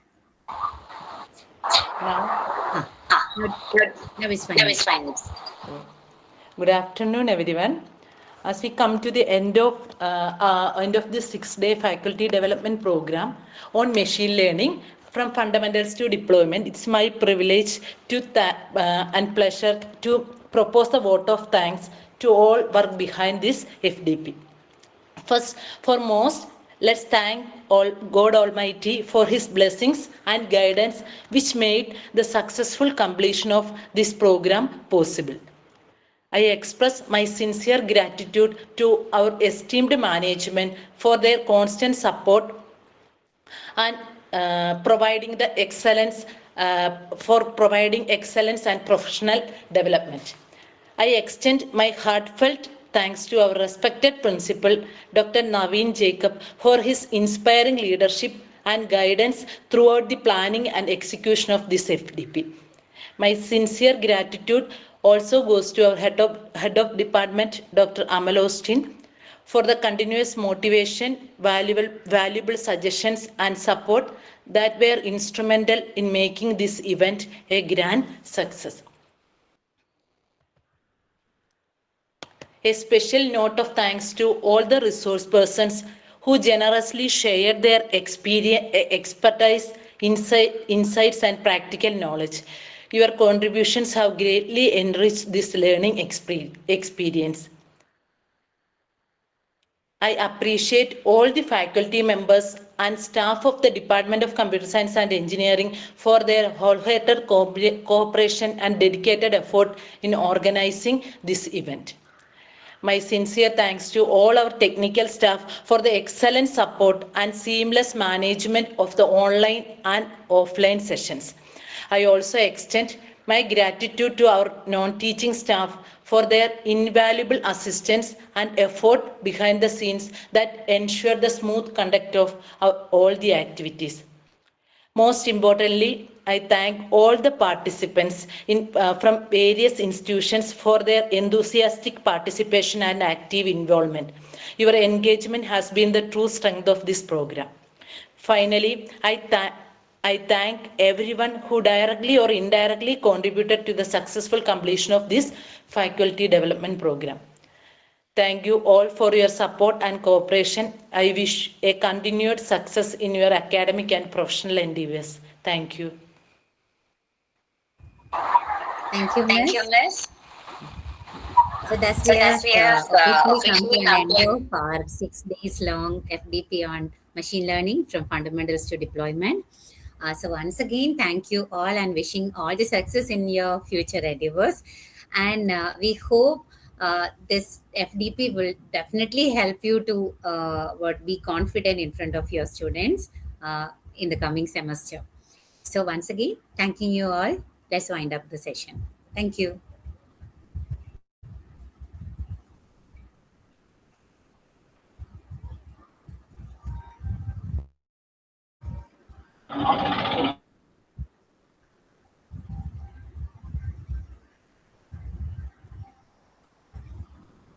Thank you for all the messages you are posting. It's a motivation for us to keep more and more FDPs like this.